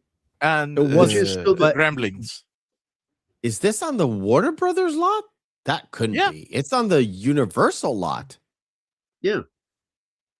Then how could Is this movie is on Warner's the or Universal Warner Bros.? lot? So But were you- other streets, but there was another street because I believe that they shot it both because Okay. that street where he does Clint Eastwood, I think is the street from Warner Brothers. Okay. This is great here where the sign comes crashing down. You got to go out there and fucking figure it out. Yeah, I'm not listening to you anymore, Shanatsky. I'm not even going to read your comment because you didn't answer my question earlier. You answer my You question and then fucked I'll up, miss. fucking read. Yeah, you fucked up. Let's see. The most hilarious scene is when Steve that is the single funniest moment in the film. And now he's like begging, "Where are you? Where are you?" And he's right behind the fucking mop bucket with an extra mop. Yeah, because it's 7 on the 7th in 7. Yep. And by the way, we 7 had an is the agreement. number of God. 7 is the number of God. 7 for those who know something about biblical numeration. The number of man is 6. The number of the Antichrist is 666. And the number of God is 7.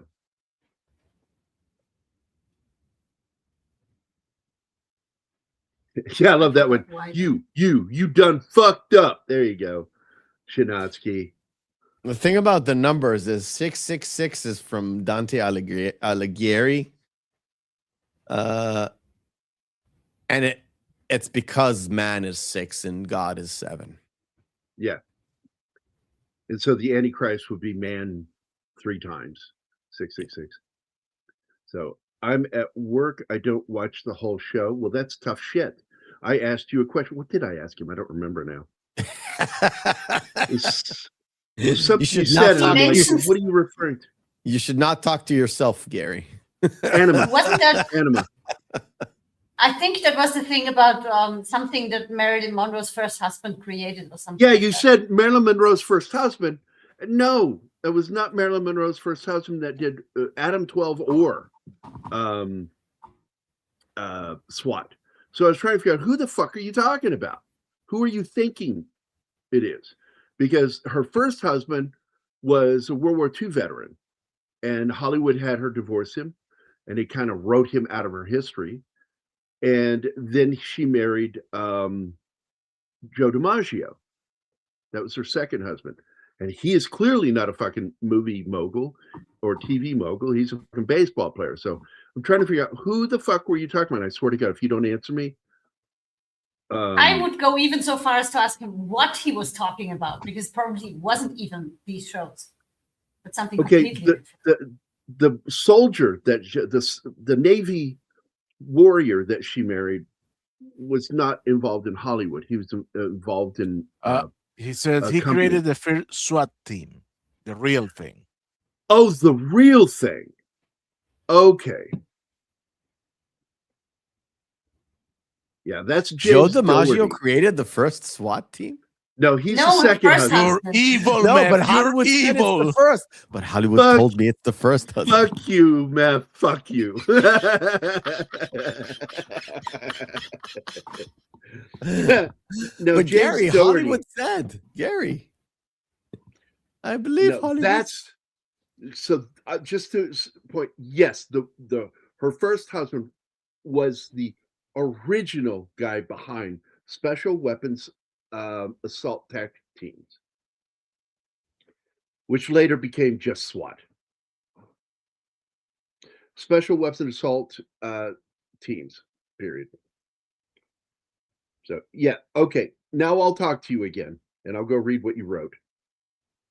Let's see if it was worth wait. No, for that one. There it is.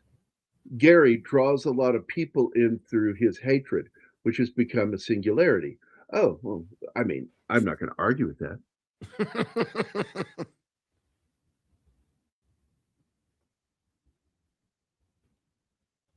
Oh, good. I'm glad. He did, we did talk, if you didn't know, Penny. We talked.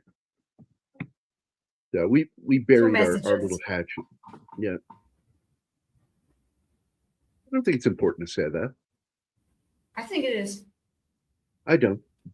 It's still the same It's different communication. to exchange a couple of emails or to have an actual conversation. It's different. That's like adding more information when it's not needed. It's just not needed. What's important is we talked and we're good.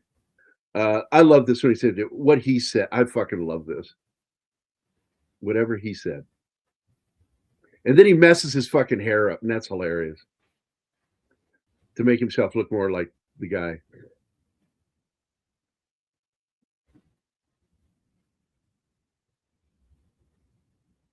The bathroom scenes with the dog were funny as shit. The last one was where he's sitting reading the paper, and all of a sudden she goes in there and she's like, "Oh, sorry." And then she looks at him, and then she closes the door. She looks back in, shuts the door, and then she peeks in again. Like, what is going on? That is so fucking funny. Her reactions made that hilarious. I think they were pretty much cut out of the slideshow because this is a 2-hour movie, so a lot of shit gets cut, unfortunately. This is when the sister sees the other side of him. Yeah, she's when seen she told him TV. she left. I had that TV, and I fucking hated that TV. That thing is fucking heavier than shit. Is that Oh is yeah. that a Sony Trinitron? Yeah, it's still got tubes in the back, and that thing has some fucking weight to it. I ended up getting the larger one. That was it was just slightly bigger than this one, and it was my first big screen TV. And I had to move a couple times, and I contemplating leaving that fucking thing.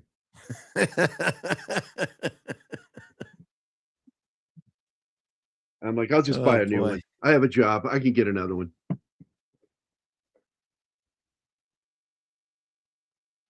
At around the 38 minutes, similar to a scene in The Mask when He's Bruce talking is about the pulling monkey his- scene. We even Yeah, showed a we've clip for already that Gambit. we showed the clip to that, Gambit. You were here, Gambit. You were fucking talking here, in chat. Gambit. We showed it at that minute mark of the slideshow. You don't know if he went to the bathroom. Well, that's his problem. You need to get a catheter if you're going to watch this show. If you got to pee that much, Or a Jesus. bucket. A bucket What with do you a have, towel. walnut for a bladder. Or like me, you can do this. No. I'm not gonna mute now, but you can do that, mute, and leave. And then when you're back, you're like, oh, I'm back. What were we talking about again? I was on an Hey. internet call one time Schlag.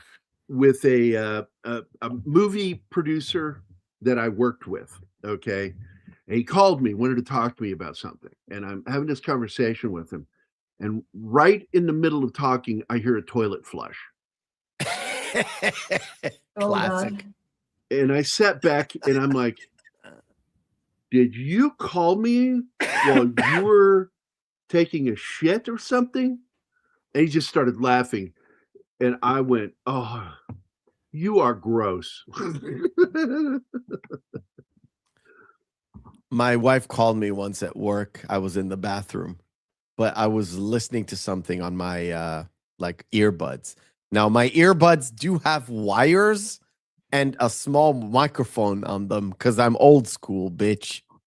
So she called, I was talking to her, and then I flushed, and she's like, what the fuck are you doing? It's like, I'm taking a shit. What do you think I'm doing? Like, why did you answer me? It's like, my hands are free. I'm wiping my ass as I'm saying these words. She's like, oh, she hung up the phone. Yeah, my mom didn't have a filter when it came to this. Like when you're on a phone call with my mom and she had to go pee, she would just go, put the phone on the floor and keep talking to you. It was so Keep fucking the phone weird. on the floor. Legit. Well, Okay, yeah, here you go. we have this tiny Sandra. little separate toilet room that contains nothing but the toilet in the show. So.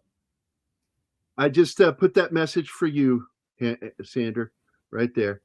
More like talking monkeys that can only say ficus. What does that mean? That, of course, that's from The the clip movie Val Kilmer. before? Jesus, the clip I made earlier. This one. Well, maybe you should try to get in touch with them. I got $5, says you could still get them. Really? That's funny. I got a 10, says pass the pepper. I got 2 quarters, sing harmony on Moonlight in Vermont. What? Talking money. A talking monkey? Talking monkey, yeah. Yeah, came here from the future. Ugly sucker, only says ficus. There you go. You can't move in front of a moving truck and not expect to die. Yeah, I know. Don't And kneel then in the it's like, street. nah, I'm fucking with you. All of that When he is like, pushes nah, him in the chest as he gets the shocks, that's great. yeah. It's Yeah, he also hits- great editing, by the way. Great editing. No, and by the way, the interview with the editor for this movie was a lot of fun. Yeah, I also like what he had in the background. He had 2 things I used to have. He up on his bookshelves he had for artwork was an old school film editor 8mm, and then right below it, he had the exact same projector I had, 8mm projector. And I'm like, oh my God, I had that one. Yeah, he has some really nice stuff there. Yeah, I had both Super 8 and a 16mm film editor splicing system that you would set up on a table.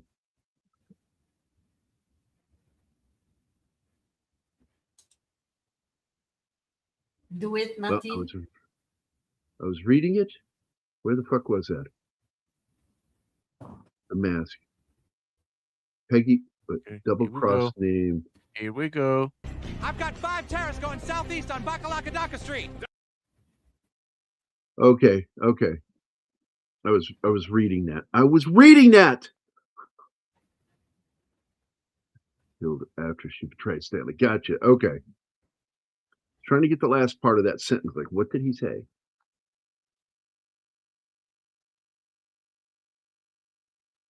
Yeah, I love this. Bakalakadaka Street.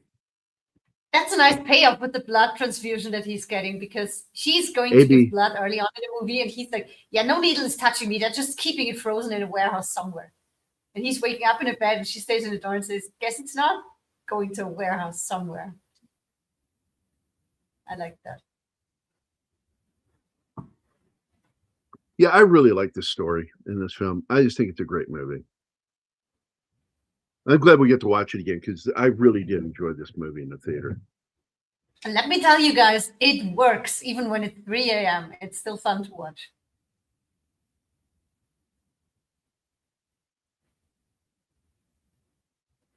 I also like it when Morgan Freeman does the, it's good. Oh, good. God. Yeah.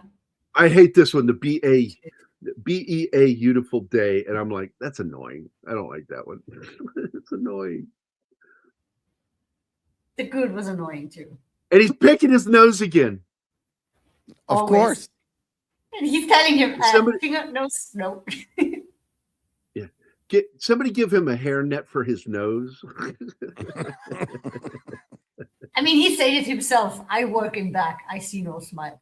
He's not used to having an audience. Well, we talked earlier about like the connections, the similarities, but this is a better film. He's a better version of God. And I don't know if it inspired it or not, but I'm sure somewhere in the back of their mind was that movie.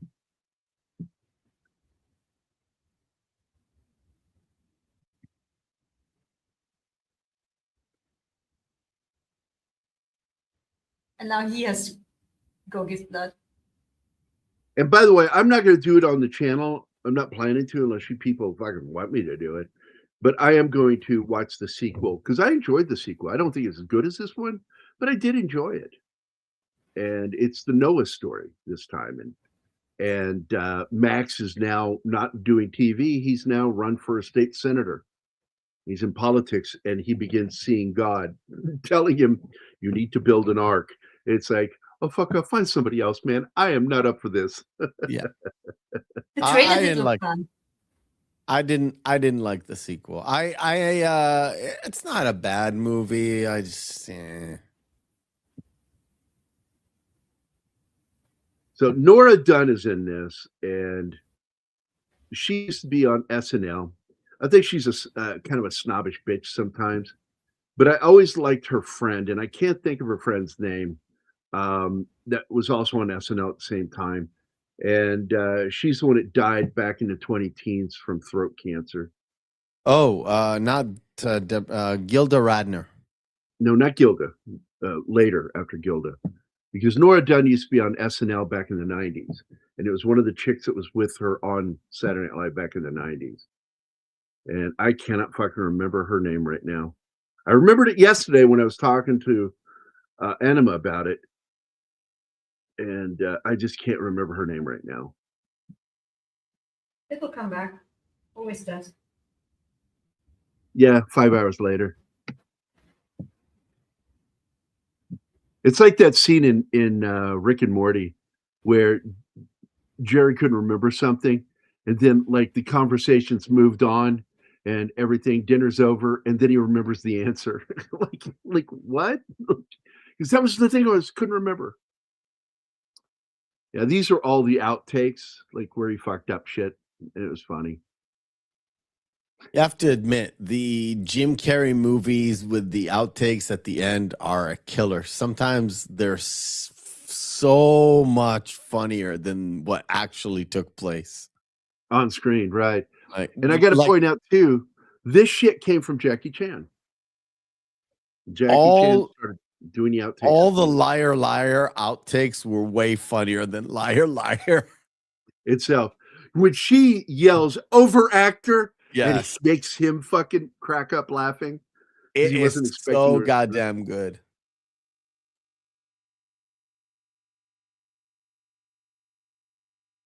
Yeah, stress smoking, man. There's apparently, like, this is something that David Spade's talked about. What's his name that partnered up with Mike Myers, blonde guy? He's talked about it too. Dana Carvey. The excessive fucking smoking, because there's so much backstabbing. And will your what you wrote that week even be on the show? You know, will they pick you? And not to mention that, like, certain members of the cast would steal skits that other people came up with, and they'd get away with it. And Brewer was talking about that in an interview about 2 weeks back. How, what's his name? The guy that played the little monkey guy on Saturday Night Live, Mr. Peepers, that he stole from him. And he told him, I said, if I see you outside, man, I'm going to beat the fuck out of you. Brewer said that to him. Next thing you know, Brewer was pretty much fired. You know, because that's how things happen there. And Will Ferrell even felt betrayed by him.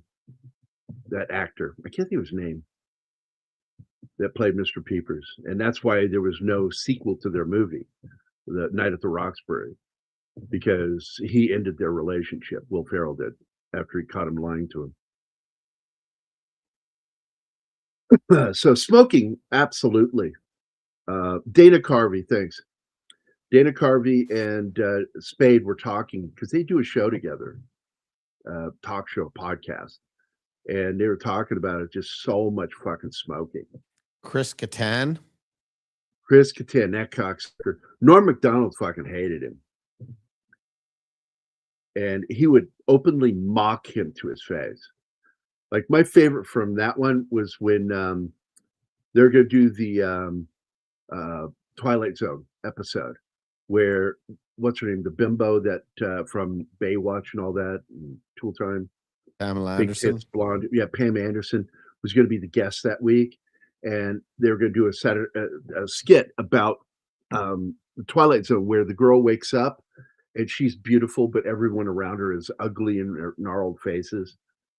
And she thinks she's ugly because she doesn't look like them, because that's the norm. And so they go on with that, and they practice this for a few days. And Norm Macdonald walks out there for all of the reads where he just does not do Rod Serling. He just doesn't know. Norm Macdonald, he is, imagine if you would, you know, and he talks like Norm Macdonald. And Kattan's like giving him shit, like, are you going to do it that way? Are you going to do it that way? And Brewer tells this story better than anybody, because he starts like doing an impression of Kattan talking to Pamela Anderson, like hitting on her and like talking about, man, we should go out sometime, you know, and then like, oh, come on, Norm, are you going to do it that way every time? It's going to suck. This whole thing's going to suck. All the way up to the first time they do it before the audience. And this is the one that's going live, okay? And he says to him again, he's just giving him shit. Kattan's giving Norm Macdonald shit. Finally, he does the opening monologue of, you know, Twilight Zone, sounding like Rod Serling. Perfect. It was really good. Well done. But right before they go live, he's flirting with Pam Anderson, and Norm Macdonald's turns. He goes, I hope you're not taking any of that stuff Kattan's doing seriously, because you know he's gay, right? And then he turns and it went live. And Kattan's like, what? Totally fucked him up on the episode. It was great. Jim Carrey waltzes like that at the courtroom during Liar Liar on camera. Oh yeah, there are repeat moments in film to film. Like he kicks his ass twice. He kicked his ass in Liar Liar, and he kicked his ass in the movie we just did. Kicks his own ass. It's funny as shit. It's not like he does it exactly the same each time, but there's a lot of repeat comedy. What's disappointing about SNL is how many women they abused. Oh, absolutely. Jane Curtin got a lot of fucking grief from Chevy Chase in particular, and Belushi. Belushi was the worst from what I read. And Belushi was like, women aren't funny. They shouldn't be in comedy. But later, people that worked with Belushi said, that's not really what he said. That's paraphrasing and adding additional content. That's not what he said, because he worked with a lot of women that he knew were funny. Like he liked working with Gilda. He just did. I don't think he liked Jane Curtin. And I think a lot of people didn't like her. I sometimes wonder if Dan Aykroyd didn't like her. So when he says, Jane, you ignorant bitch, I wondered if that was just him goofing, but was he meaning it? Because there's a lot of truth and humor. Did you watch his old stuff, Mephisto? When Dan Aykroyd and she would do the weekend update? No. They would do point, counterpoint. Jane would make her point, and then Dan Aykroyd would be like the conservative usually. I couldn't. I was like 2 or less than 0. You didn't watch it later? Because you look like somebody that would watch classic. I've seen it. The only reason I know SNL even exists was I was like 8 when first we got cable. And I told you this, we got I saw a lot of reruns, like Addams Family. I saw in reruns, and Star Trek, and all these old shows. We had SNL reruns from like 80s. Yeah, the 80s. So you got to go back and get the DVDs to watch the original stuff now. I got to see. I want to say even Eddie Murphy, but no, even later than that. I got to see the Mike Myers 90s. Era. So I knew about Wayne's World before the movie. I knew about Wayne's World, about Chris Farley, all those, like David Spade. It's that era. And what, you want to go? Bye. Okay, doke. What? I need to go. He needs to go. See you, Martin. Go have some fun with your wife. Say hi to her for us, would you? Sure. See? It's easy. So I don't know what this is in reference to. I went back. I couldn't see a thing. I stopped going to McDonald's a long time ago. Is that a joke on Norm McDonald's? Yeah, okay. I have a confession. I didn't like SNL much, even during the first season. I like certain seasons where certain things happened. I liked Eddie Murphy on there. I didn't like the buckwheat sketches, but I really did like his Mr. Rogers thing that he did. Mr. Robinson's Neighborhood. My favorite one to this day, stuck in my head, is all right, boys and girls, the word this week is bitch. Now I want you to go back in your mama's room, wake her up, and say bitch. I'll wait. And he sits there and you hear the music playing, and he goes, did she slap you in the mouth and tell you ain't going outside for a week? And you said it right, bitch. And that fucking cracked me up. I'm like, what?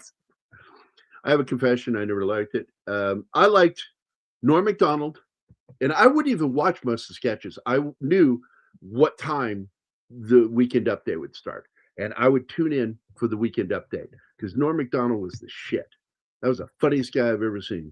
I fucking love that guy. The end of my story is right around the time the sort of classes started to change to Adam Sandler and stuff, that I didn't even see the Adam Sandler stuff. I didn't know where Adam Sandler come from.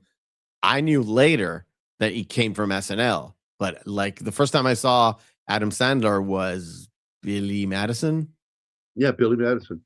Yeah, he got fired, unceremoniously fired. In fact, the final sketch was the bear pit scene where at a zoo where they the characters start jumping in and getting ripped up and then coming back up all fucked up because the bear fucked them up. Was Adam Sandler, David Spade, Chris Farley, and Norm Macdonald. And it was the last time they were all together because there were a lot of firings. That was the final episode of the season.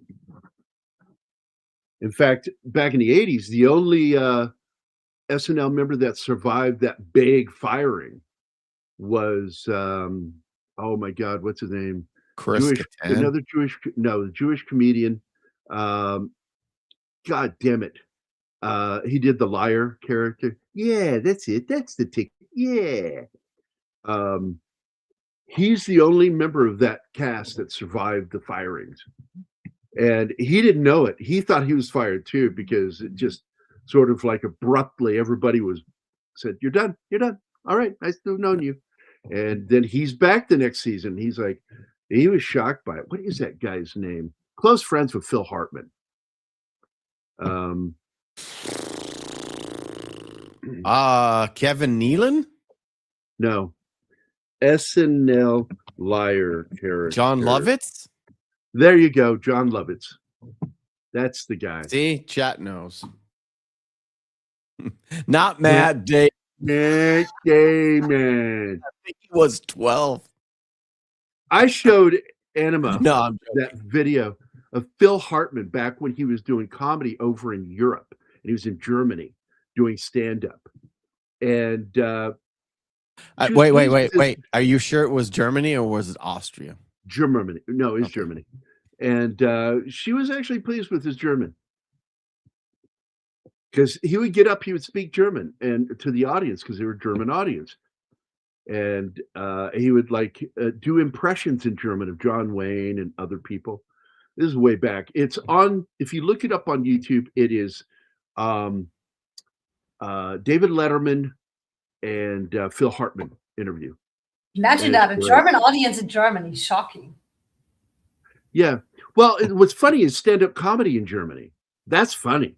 That's like a punchline to a joke. Like I can build a joke around the punchline. And that's when I did comedy in Germany. Gary. Flying Monkey said it has been scientifically proven that Germans don't have a sense of humor. It's a humor. But he is funny. We are going to go. That's the end of the show. Martin got so sick of the show, he already left. Wait, what was this, Sally? John Lovitz, my friend on MySpace. No, fuck. That's funny. I love John Lovitz. What I love about him is that he punched Andy Dick in the face. Punched him in the face because he showed up in Lovitz's club and restaurant, and he was drunk or high or something, and he turned to Lovitz and said to him, "That's right, I got Phil Hartman, and now the curse is on you." And Lovitz didn't like that joke and fucking punched him in the face. And it really happened. I was like, Lovitz can hit?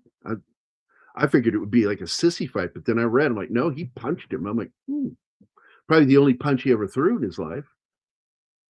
Lovitz is not like the most masculine guy in the world, but he's funny as shit, and I've always liked him. And he was best friends with Phil Hartman.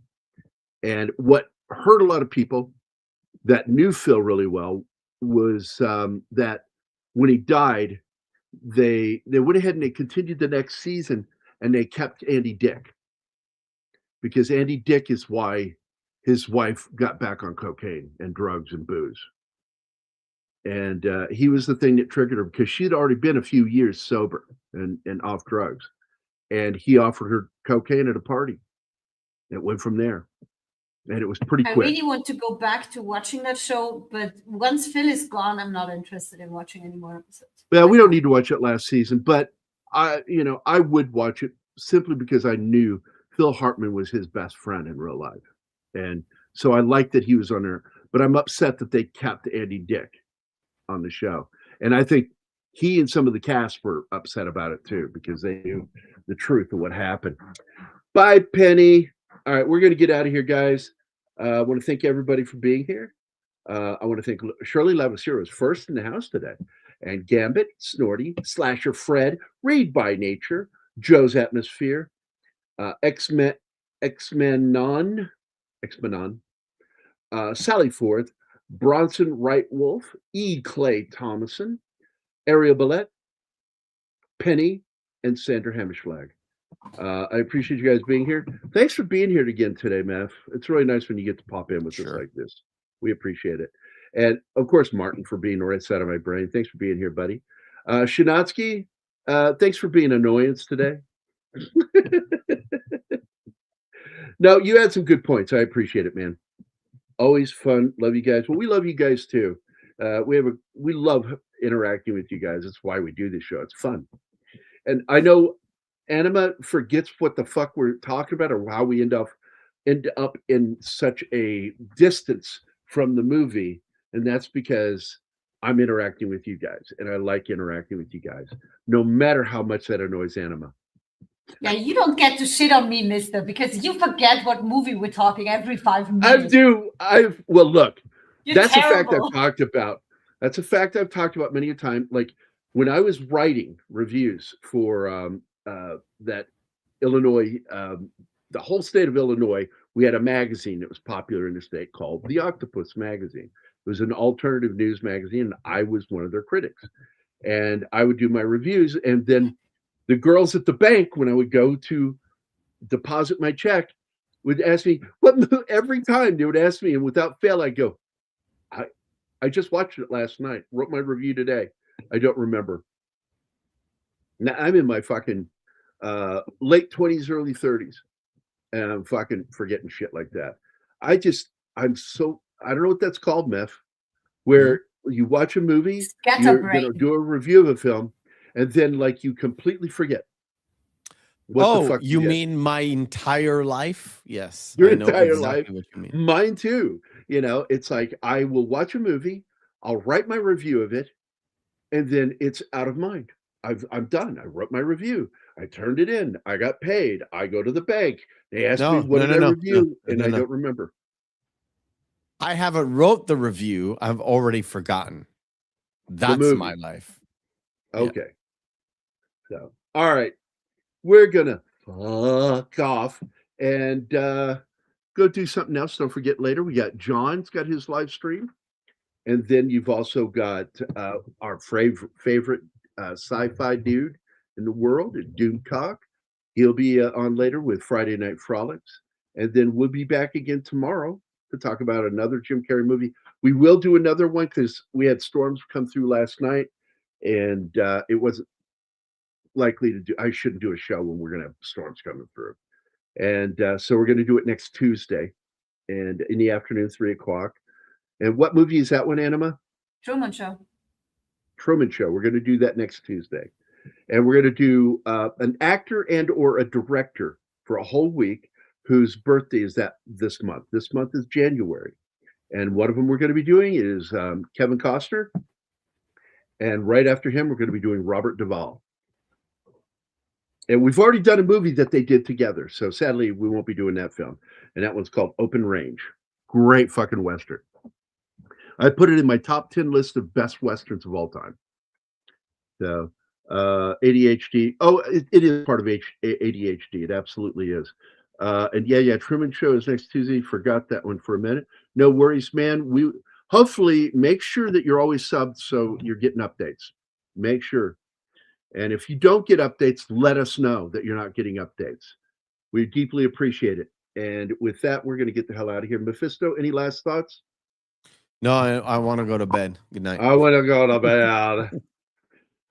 And Anima, any last thoughts before we go? No, just see you tomorrow. All right. Bye, guys.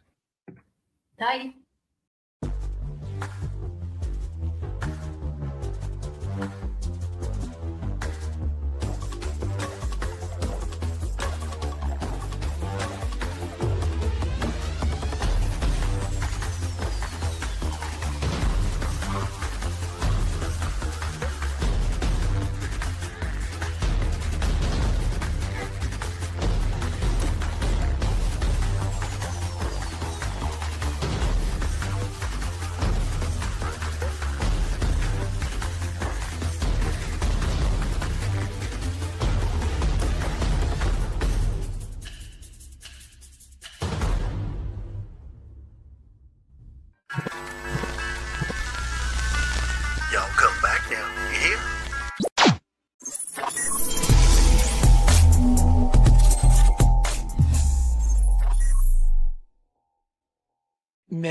gaming.